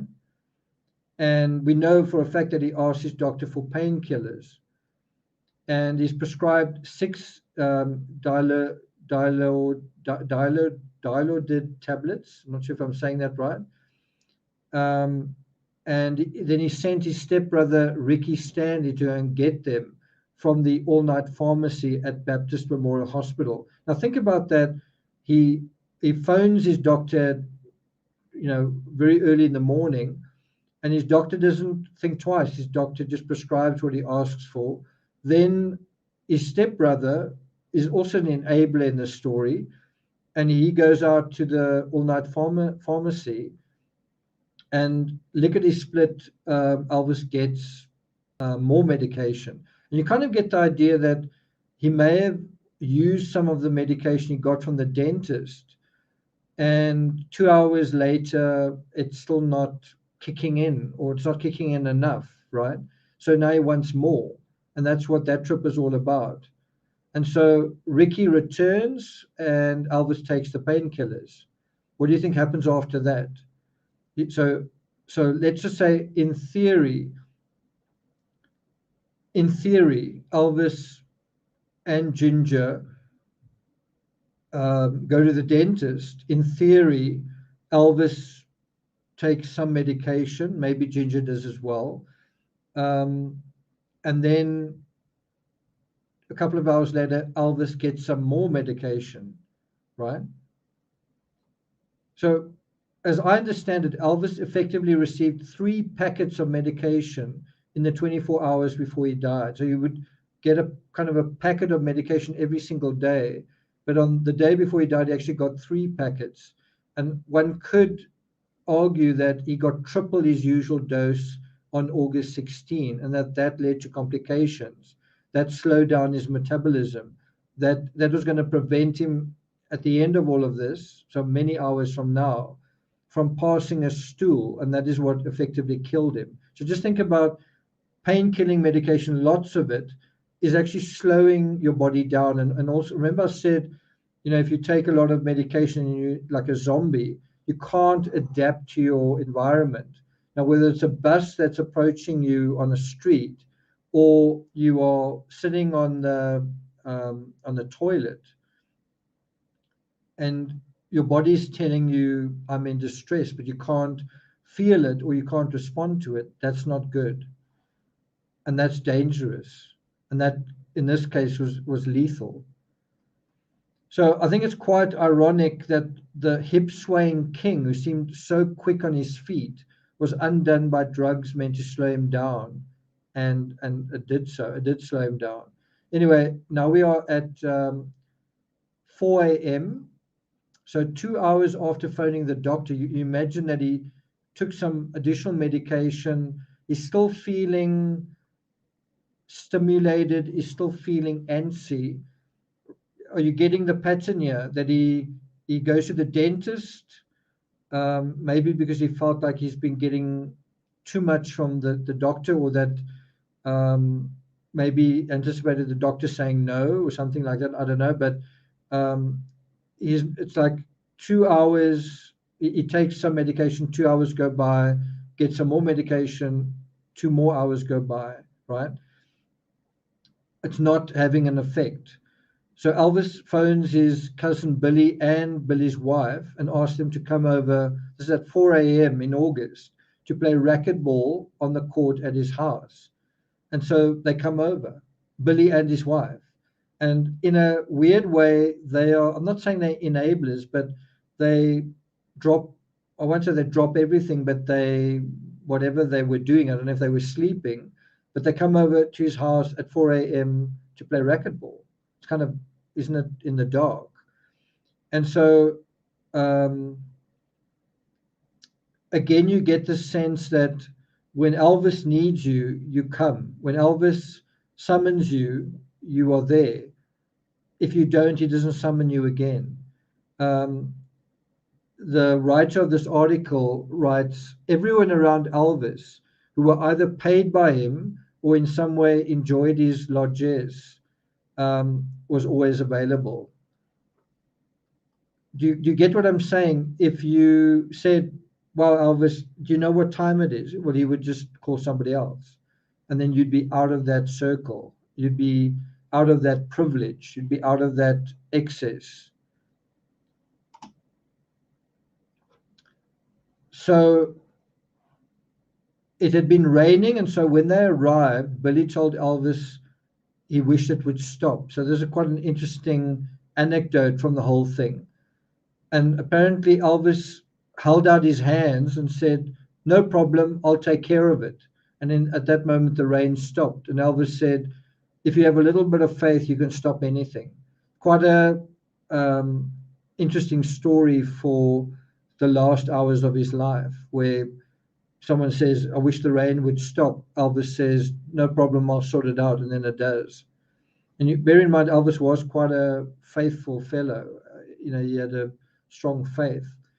Now we go to 4:30 a.m. It's about half an hour later. They played a short game.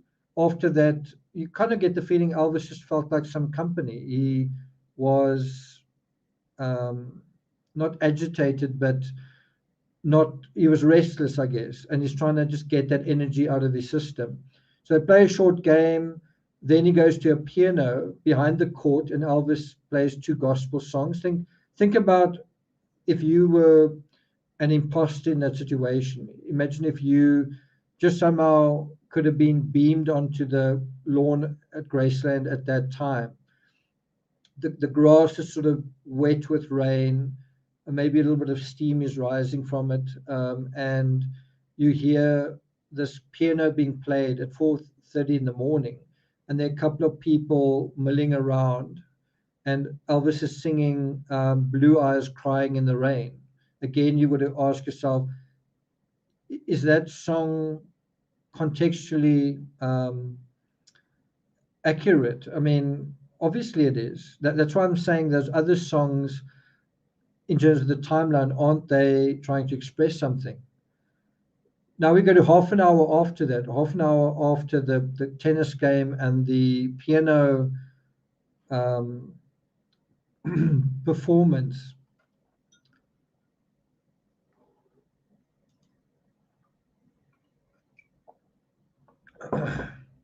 So I don't know if you getting what is coming up here. Elvis is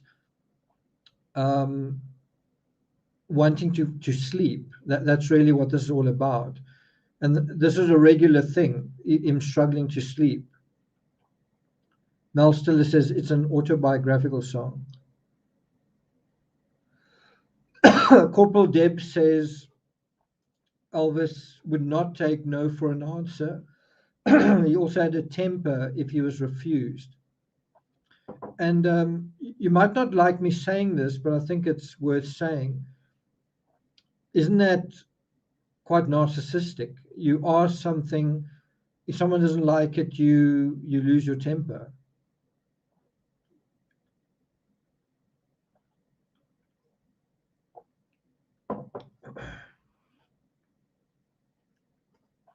Okay, so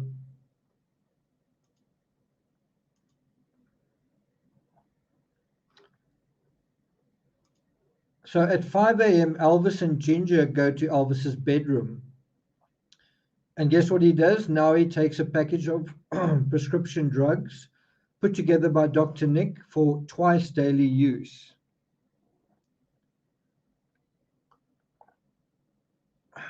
I don't know why my voice is struggling now.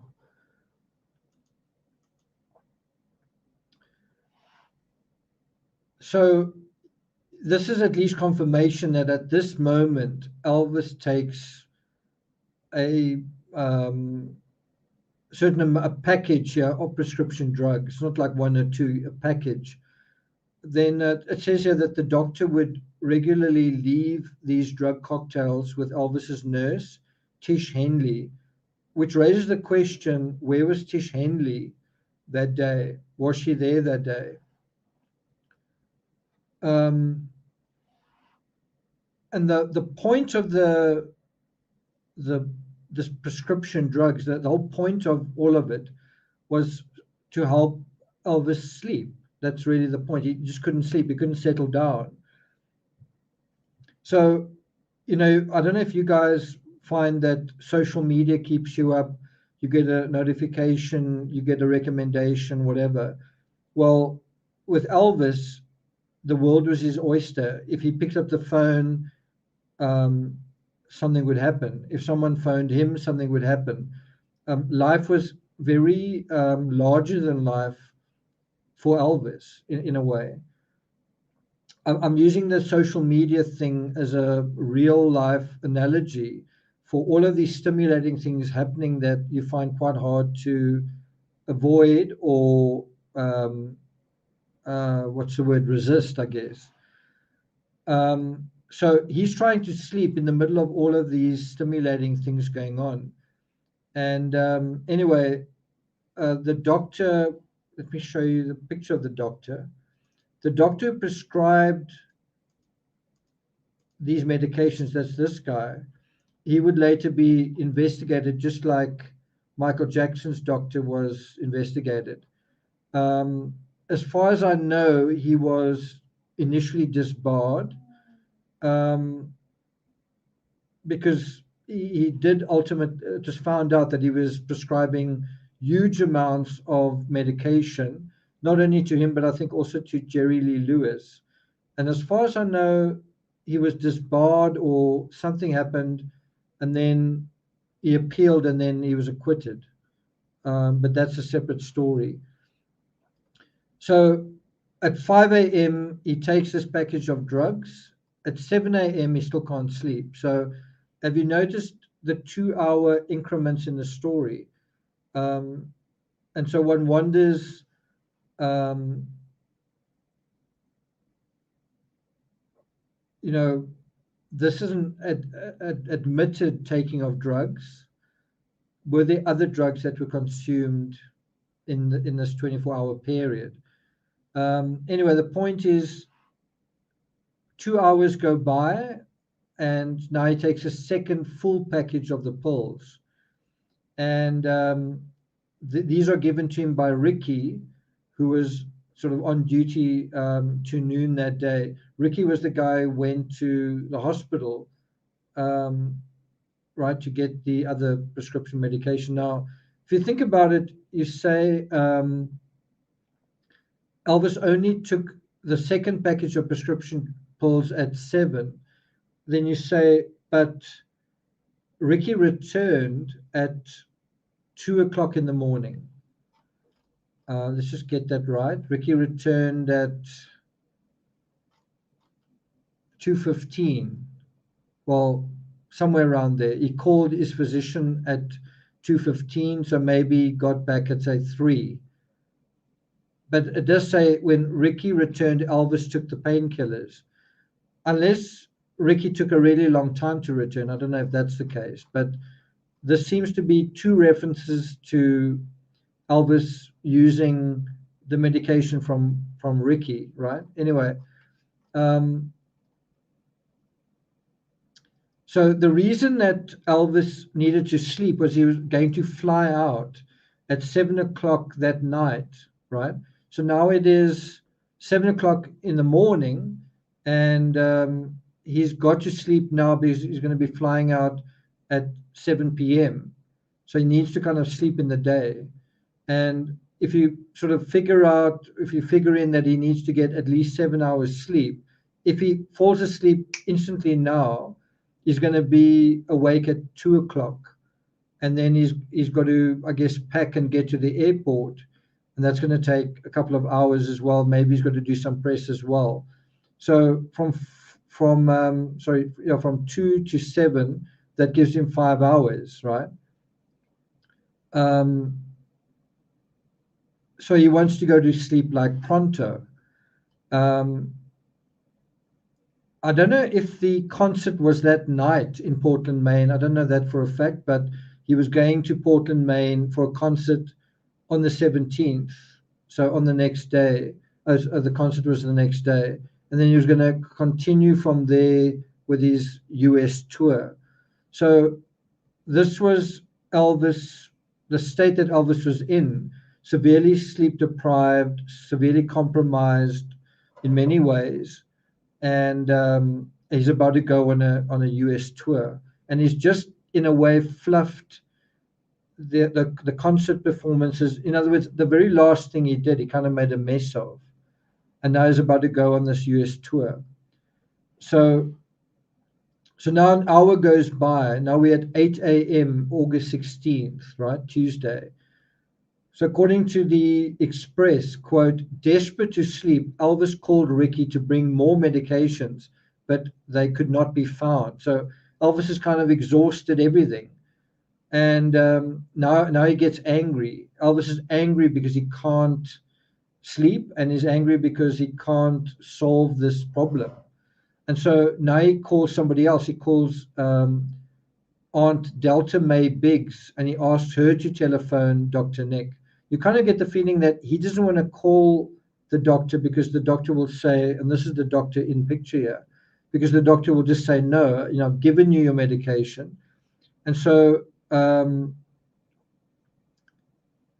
apparently Nurse Henley was at the office, but reluctant to hand over any more pills. So to her credit, the nurse is there, and she's not going to help out. And so Elvis if you say no to Elvis, Elvis just goes to somebody else. He's always going to find someone willing and able to, do what he asks. And so he calls his aunt and asks her to telephone Dr. Nick. And so eventually a third smaller package of pills is prescribed by the doctor, and it contains 2 Valmids, which are used to treat insomnia. And this is now at 8 o'clock in the morning. Now, again, if you add 7 hours of sleep, that's the minimum sleep you really need. That's taking Elvis to 3 o'clock in the afternoon, and he's obviously conscious of this. Remember, he's got to perform, and he's a public figure. And he's thinking, well, so if I sleep for 7 hours, we don't quite know what time people were going to arrive at Graceland to pick him up and when he was going to have to be available, but it's already cutting it quite fine. If he sleeps for 7 hours, he's going to be up at 3, and he's got to be on the airplane at 7, right?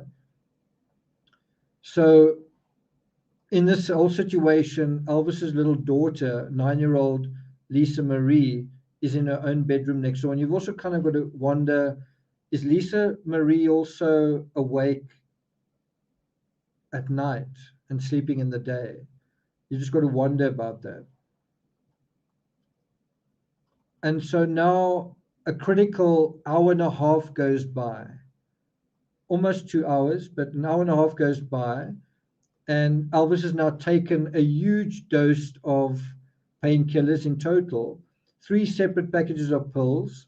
And it's at this point, after ingesting all of this medication, that Elvis says to Ginger, I'm going to the bathroom.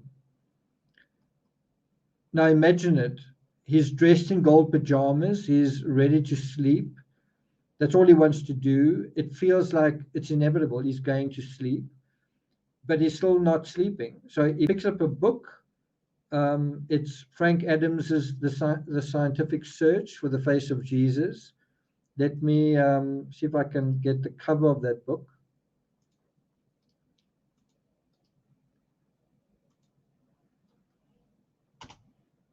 Just so I can, it's not quite the cover I had in mind, but I guess there it is.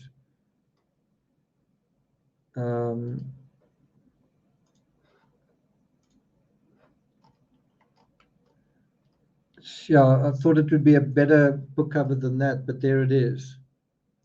So he takes that book into the bathroom, and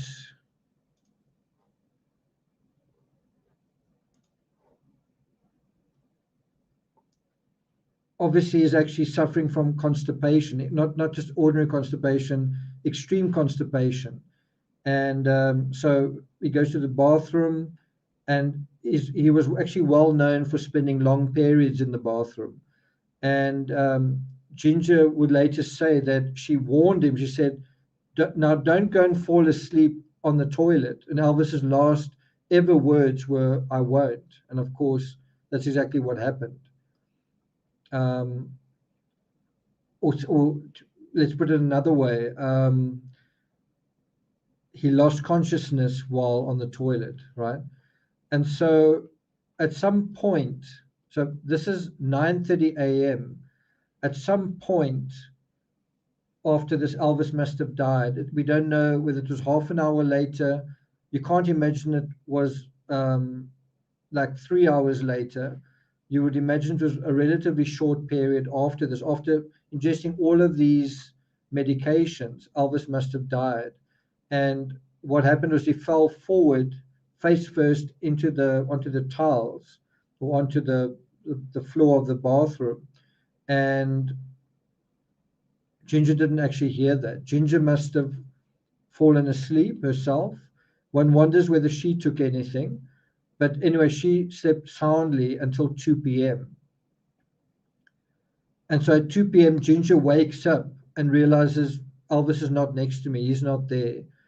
So she's actually been lying there for hours, sleeping soundly, and just didn't realize that Elvis is there, right? And it kind of makes me think a little bit about the Sermon on the Mount in the Bible, where Jesus is praying and he's also pleading with his disciples, please stay awake. They just can't. And Elvis, you can imagine, is in a state of great distress. He can't sleep, and he needs someone to attend to him. And although the house is actually full of people, he ends up being completely alone, and nobody really knows what's going on. That's the part that's so tragic here, is that he's in a state of terrible, terrible distress, and yet no one is really with him in his final moments. You would kind of think that Ginger would, knock on the bathroom door after, 10 minutes or something. That there would be ultimately somebody saying he's sleeping now, because that's the critical thing that needs to happen. Even the colonel should know and care, is Elvis sleeping? And yet he doesn't come up at all in all of this. So anyway, so Ginger wakes up. Elvis is not there. She's a little bit concerned. It's a bit strange, but she's not really alarmed.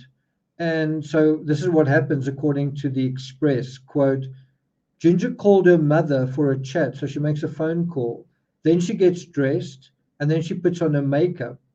Eventually, she goes looking for Elvis and finally opens his bathroom door. And guess what? She finds him lying on the floor and then suddenly realizes something was terribly wrong. Elvis is not moving. Although they say that he suffered some sort of attack on the toilet, I don't know. Anyway, that needs to be clarified, and we will be doing that in the next episode. What actually happened to him, that's still a source of controversy. What actually happened to Elvis? What does the autopsy say? What does his doctor say? Now, in this particular image where you see the doctor, he's actually giving a press conference and is sort of role-playing what he saw when he saw Elvis. He's role-playing the position that he was in. Yeah, it's so awful. Stephanie says, my son suffered for 5 years with bowel issues and saw a GI doctor for it. Impaction caused, our lives revolved around poop for 5 years. It is agony. Well, thanks for sharing that with us. Yeah, Mel Stiller says what matters is in the autopsy. Yeah, no, it definitely is difficult.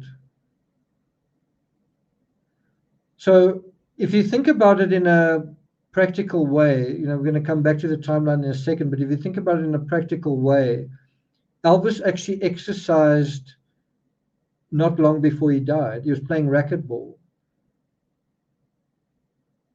So, you might say that should have loosened his bowels, kind of thing. And I think that's true. But I also think one's got to think about what was his last meal? What was his very last meal? So I'd be very interested to know the answer to that. What was his last meal and when did he eat it? Because you can also imagine that the drugs that he took kind of prevented the normal sort of peristalsis, the normal digestion process from completing itself. You can imagine that the drugs caused, so many drugs at the same time caused like a shutdown of his organs, and one of them being his digestive system. And if you are overweight and constipated, and the last thing you want to do before you go to sleep, which is maybe quite necessary, is have a bowel movement, but you can't. And you're trying to have a bowel movement, but you've now just taken so much medication that you've kind of flicked the switch. Now it's in the off position. In other words, you can't actually get that to take place. You can imagine the pressure that your body is under. Certain things need to take place. Your heart needs to beat. Your lungs need to breathe. Blood needs to go through your body. But you've, in a way, shut down certain venting mechanisms. You've shut down certain corridors and conveyors. And you can imagine, sorry to be so sort of, speaking in such a sort of toilet vocabulary, but if you need to pass gas, to use the common parlance, if you need to fart, right? Imagine just that. You need for that to take place, but you can't. Then you've got like a balloon of air in your body, and Elvis was already quite bloated. You've got this balloon of air in your body that can't go anywhere. Can you imagine what that can cause, just that on its own, right? I'm just, suppressed. Elise Clifton suggests that he may have eaten fried peanut butter sandwiches.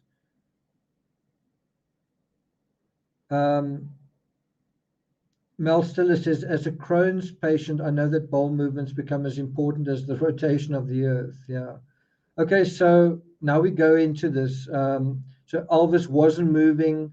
He had clearly collapsed, and according to this, suffered some sort of heart attack or some sort of attack on the toilet.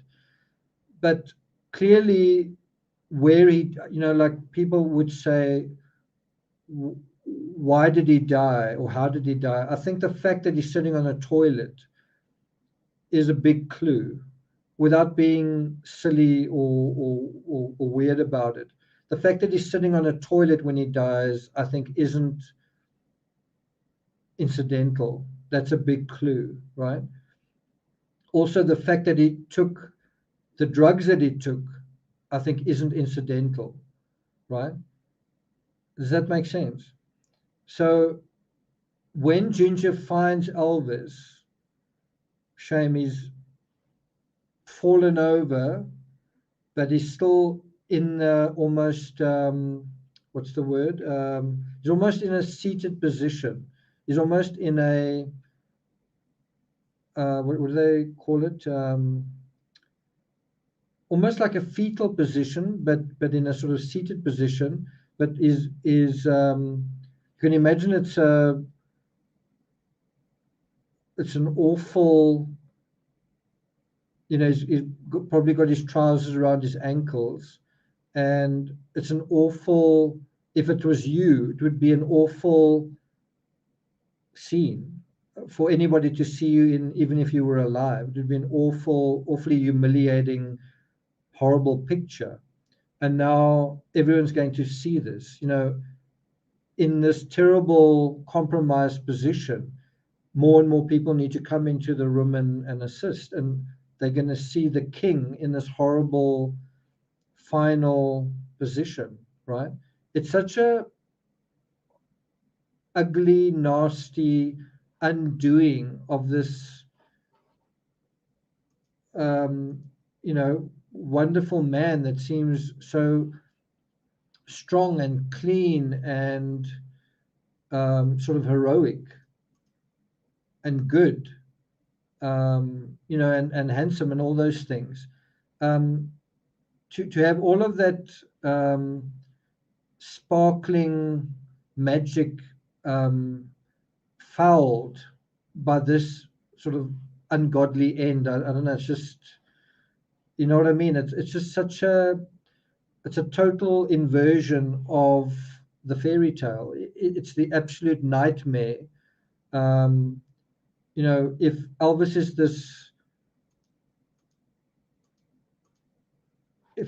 this heroic figure, I'm not saying he's a villain in this, but he's completely sort of undone. I mean, what can be more embarrassing, humiliating, terrible? If you had to write a script to make things as bad as they could possibly be, well, this is it. Think about a king sitting on his throne, and then you make a caricature of it. It's the king with his pants down, sitting on the toilet, and then falling off the toilet. And so when Ginger finds him, she thinks that he's hit his head and passed out. She thinks that he's still, I think, alive. And another question I would have is, was there something in the toilet bowl? So he fell off the toilet. If you looked in the toilet, was there something there? I'd just be interested to know. It makes me think a bit of the Amanda Knox case, where that is part of the so-called evidence. But that would be an important thing to note. If there's nothing in the bowl, that's also going to give you an idea how long he was sitting there, right?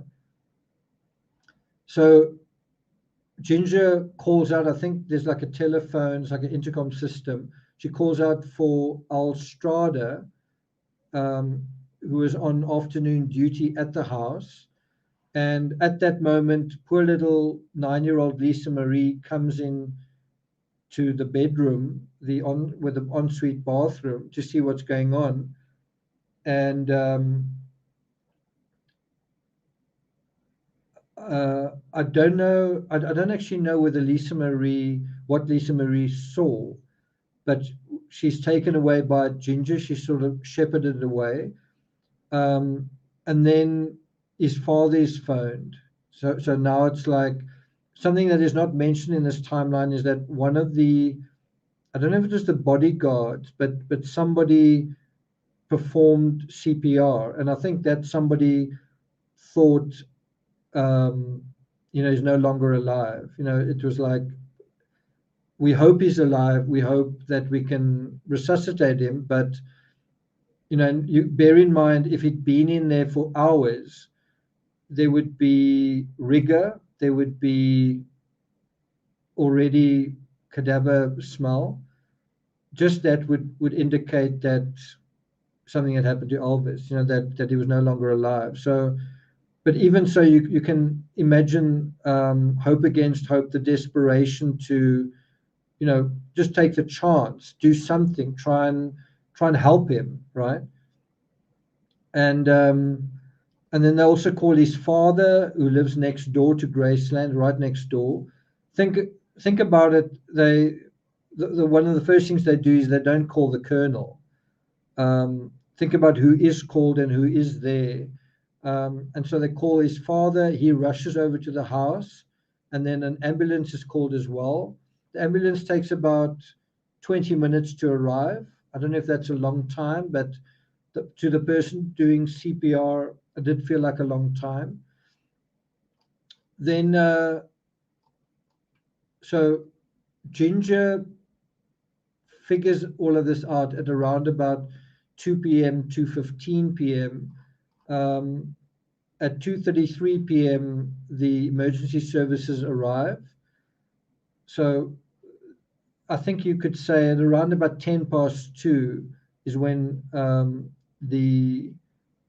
when Elvis is actually discovered. Interestingly, the ambulance crew thought that this was just another case of an overexcited fan, a fan passing out. They didn't think it was a big deal. They didn't think it was serious. You kind of wonder, and I think the reason why they thought that was because the person calling 911 didn't say, something has happened to Elvis, because they're trying to keep things quiet. They've got to keep things kind of under wraps. They've got to protect his image. They've got to protect his reputation. So the emergency crew don't actually know exactly what's going on. And I don't think the 911 operator do either. They've just said, we have an emergency at Graceland, come immediately. The interesting thing with this, and it just shows you how reality can puff around in ways that are sort of different. The emergency crews think it's about an excited fan. They're wrong. And people close to Elvis think that it's just Elvis going to hospital again, right?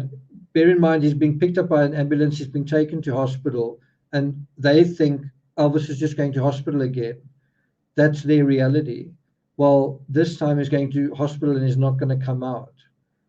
They're never going to see him again. This is not just another visit to hospital. And so when someone says Elvis is dead, he's gone to the hospital, or Elvis has been taken to hospital, he's dead, the thought is, no, he's not dead. He'll be coming back like all the other times. No. So according to the Express, a statement was released. A Memphis Fire Department ambulance from Engine House 29 at 2147 Elvis Presley Boulevard responded to the call at 2:33 p.m. and by 2:56 p.m. had taken Presley to the emergency room at Baptist Hospital, the same hospital where a prescription was picked up some hours earlier, just 7 miles away from his Whitehaven home. Then, and if you think about it, this is really quite early. At 3:30 p.m., about the time that Elvis should have woken up. I'm talking about if he'd gone to sleep when he really needed to. At 3:30 p.m., Elvis was pronounced dead. So it was made, so he was pronounced dead at the hospital. And half an hour after that, the world's media was informed. As far as I know, this is an image of the ambulance arriving. And I think that's the ambulance arriving at Graceland to pick Elvis up, to retrieve his body. And look at all the people that were already there. And this was a Tuesday.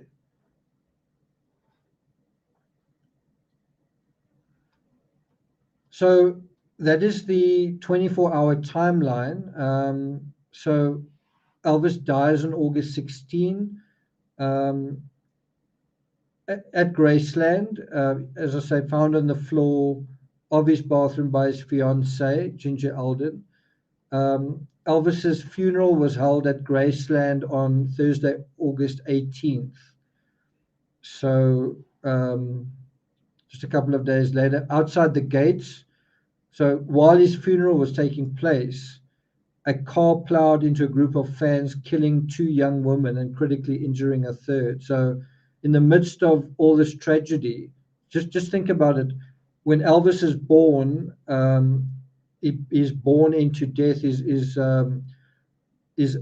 twin sibling, who's born 35 minutes before him, dies. And look at his death. In the midst of his death, there's more death. And just think about that within the context of the Second World War, and he buys the guitar a year after the Second World War and creates this amazing fairy tale, this amazing culture of celebration. And just look how within this culture of celebration, within this incredible story of vitality and love and music and everything, look how the shadow of death and so on presses in, and a lot of that corruption is as a result of a criminal. A lot of that corruption is a result of the dishonesty of the sort of right-hand man of Elvis, Colonel Parker.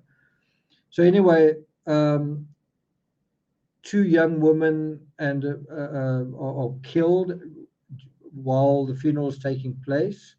Another tragedy, a tragedy on top of a tragedy. About 80,000 people line the processional route.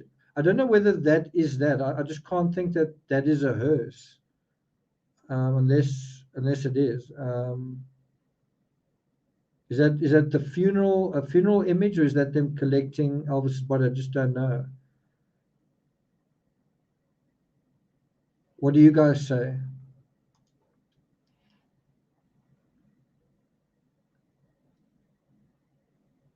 Mel Stiller says the day the music died. Yeah. So what do you guys say? Is this the day of the funeral, or is this the day that his body was collected? I would imagine there would be like a stream of cars behind there. I'm just not really sure. Yeah, I would say that is picking him up. I mean, that is, you would imagine him being picked up in an ambulance and not taken to his funeral in an ambulance, you'd imagine that would be a hearse. Does that make sense? Jody says, I think it's bringing the body back.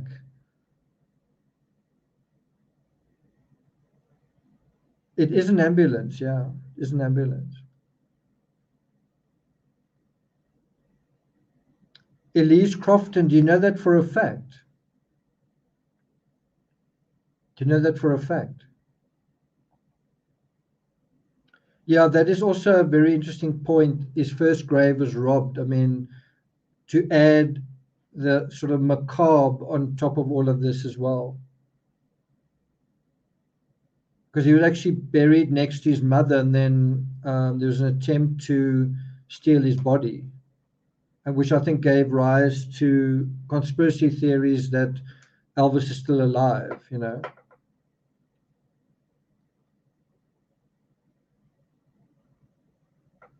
Yeah, good point, Yvonne. Corporal Deb says the ambulance taking Elvis to Baptist Hospital. I think so as well, except there are so many people there. Did they find this out so quickly? I mean, bear in mind the ambulance is coming in there.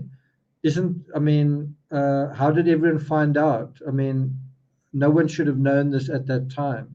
So it just seems a bit odd. Do you see why one's got to think critically? Jody says maybe they didn't want to use a hearse. I doubt it. I doubt that's the thing.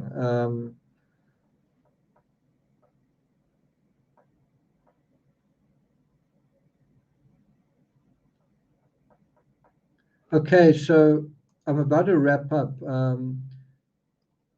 So about 80,000 people lined the processional route to Forest Hill Cemetery, where Presley was buried next to his mother. As you guys say, he was later moved to Graceland because of something that happened, which we'll deal with. I mean, that's when you do an even deeper dive, you know, into the aftermath. So not included in this comprehensive recap of the timeline, I haven't really dealt with the last photo of Elvis or the last photos. The comments and statements made by the Memphis Mafia. I will try to deal with both as part of the analysis in part 4, dealing with Elvis's controversial autopsy.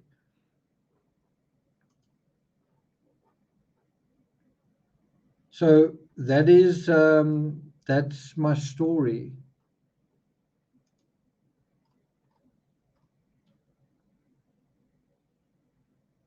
That is the timeline.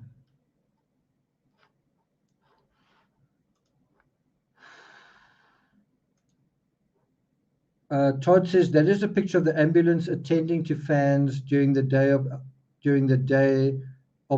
when Elvis lay in state. Okay, that's interesting.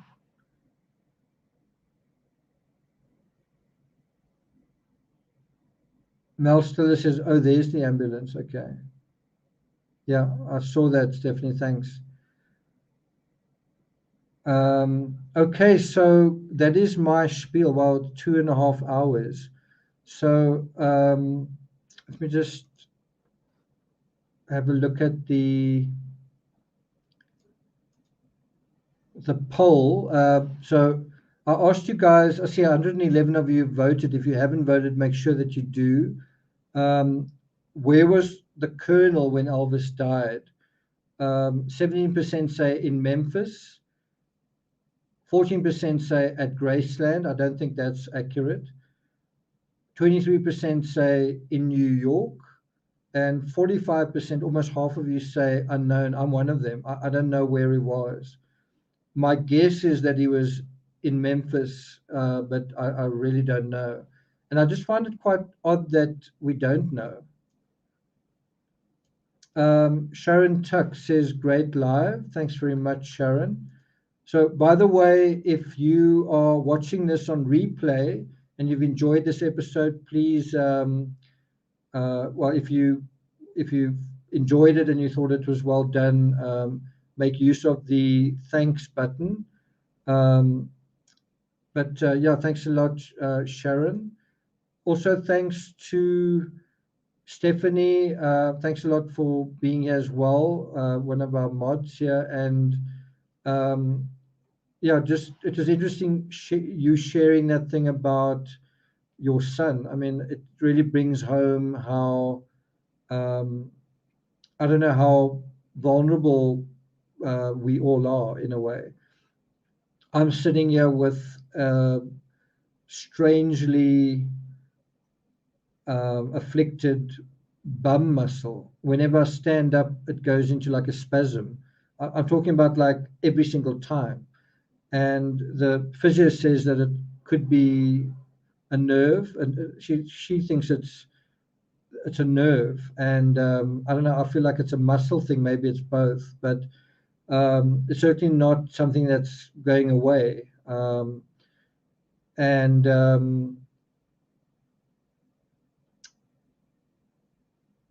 she says, you know, it's still going to require a lot of work, but the upshot or the downside of all of this is I can't really sit too much. Maybe that's a good thing, but I think sitting is a major reason why I'm in pain, because I sit on a muscle, and the more I sit, the more the muscle gets numbed, and so when I stand, it sort of reactivates. So I know when I stand up from this session, it's going to hurt. It hurts so much that I sort of cry out. I can't really help it. Anyway, I am in good hands. The physio is a really good one, and she's treating me well. But yeah, it's also a reminder that our bodies are kind of machines, and machines can break down. You've got to take care of them. You've got to pay attention to them. You've got to pay attention to them. Stephanie says, thanks a lot, Stephanie. Stephanie says, I'm hooked and love this series. I shared above that your coverage is so versatile. You instill a passion within me, just as the artists and musicians we study do. Thanks a lot for that.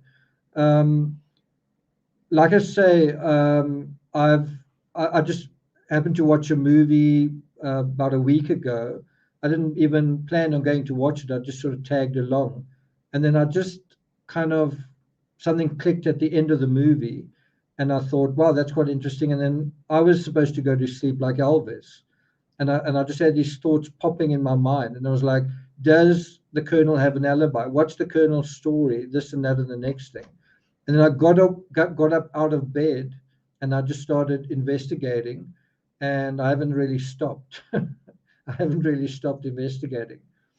And I quite enjoy that when that happens. I did the same thing with Van Gogh. I was just taking a break from writing a really big, long book called Slaughter on a very heavy subject.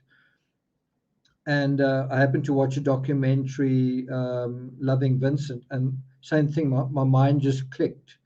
And I was really exhausted, but I just went on to another narrative journey that in a weird way I'm still on right now. So thanks a lot for that, Stephanie. Onesie, thanks a lot for your contribution there. Thanks a lot, Onesie. What else can I tell you? Yeah, so tonight I actually watched an incredible documentary that I really want to share with you. Again, the challenge is how to do justice to it. So the best thing I can do is recommend, certainly to my patrons, Stephanie, if you're enjoying this, you really need to watch. It's about 53 minutes long. It's a fantastic documentary. I've posted it on Patreon, so all my patrons go and check it out. Terry Dean says, Nick's insomnia is our gain. Well, Terry, you must remember, you could say that about Elvis, that Elvis's insomnia was everyone's gain. You know, we've all got to take care of one another, and that makes everything better for everyone. So I do know my road to recovery is going to be from I need to slow down my output a little bit. I am actually already doing that. I wanted to start an audio book. I really want to engage my patrons, and so I want to start the next audiobook, and I just felt like I'm not ready to spend an extra half an hour in the chair, meaning I'm not ready physically. I'd like to do it for other reasons, but physically I'm just not really ready for that. Stephanie says, I will watch, thanks. So you're really going to find it incredible. There's incredibly good detail, first-hand statements. So much truth in that documentary. Really, really powerful stuff. Nisi says, I miss participating. I'll keep trying. Thanks, Kathy. Thanks, Sharon.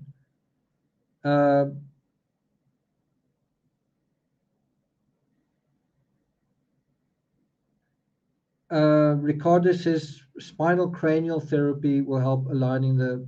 I don't think I've got a problem with cranial fluid. I think I've got a problem with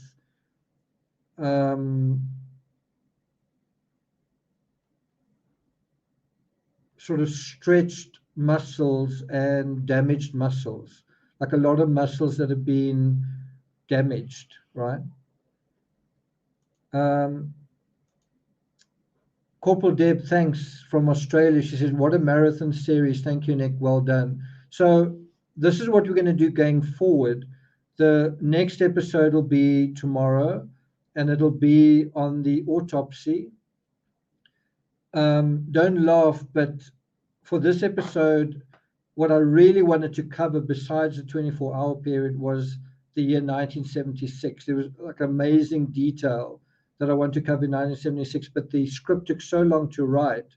By the time I got to 1976, I had like half an hour to wrap up so that I could come on and do live. So I've got an idea. I'm going to deal to some extent with 1976 when I do the autopsy tomorrow. You'll just see it provides even more background to what we've been talking about. So that's the idea. The autopsy will be the 4th episode. And then there are 2 other episodes I want to do. One is dealing with the woman in almost at Vincent van Gogh's life, the woman in Elvis's life. They're girlfriends that you don't know about, that one of them, there's a famous photo where Elvis kissed this girl, and you can sort of see his tongue out of his mouth and her tongue out of her mouth. It's like a famous photo. And to hear those girlfriends and just flings or whatever, girls, talking about their experiences, how they got to know Elvis in their different ways. One of the most fascinating descriptions and stories about Elvis comes from Miss Tennessee. That's really, really interesting. A really intelligent, beautiful, articulate woman. And so she gives a really interesting story. Also, what does Ginger say in her book? What does Priscilla say? What does Elvis's daughter say? What did his mother say, right? And then there's some other woman that you don't even know about. So that's another episode I want to do. And then another one is about the men, not the colonel, not his father, not his stepbrothers, not who else can one think about? Not his doctor, his bodyguards, his friends from school. When they broke their silence, and you're not going to believe this, but one of the most amazing testimonies comes from the guy who did his hair. And one of the most heartbreaking stories comes from when this guy had to go to the mortuary. This guy loved Elvis and obviously cared about him. When he went to the mortuary and had to, attend to his appearance. So this person that he cares about is going to do this in this situation. It's really quite heartbreaking.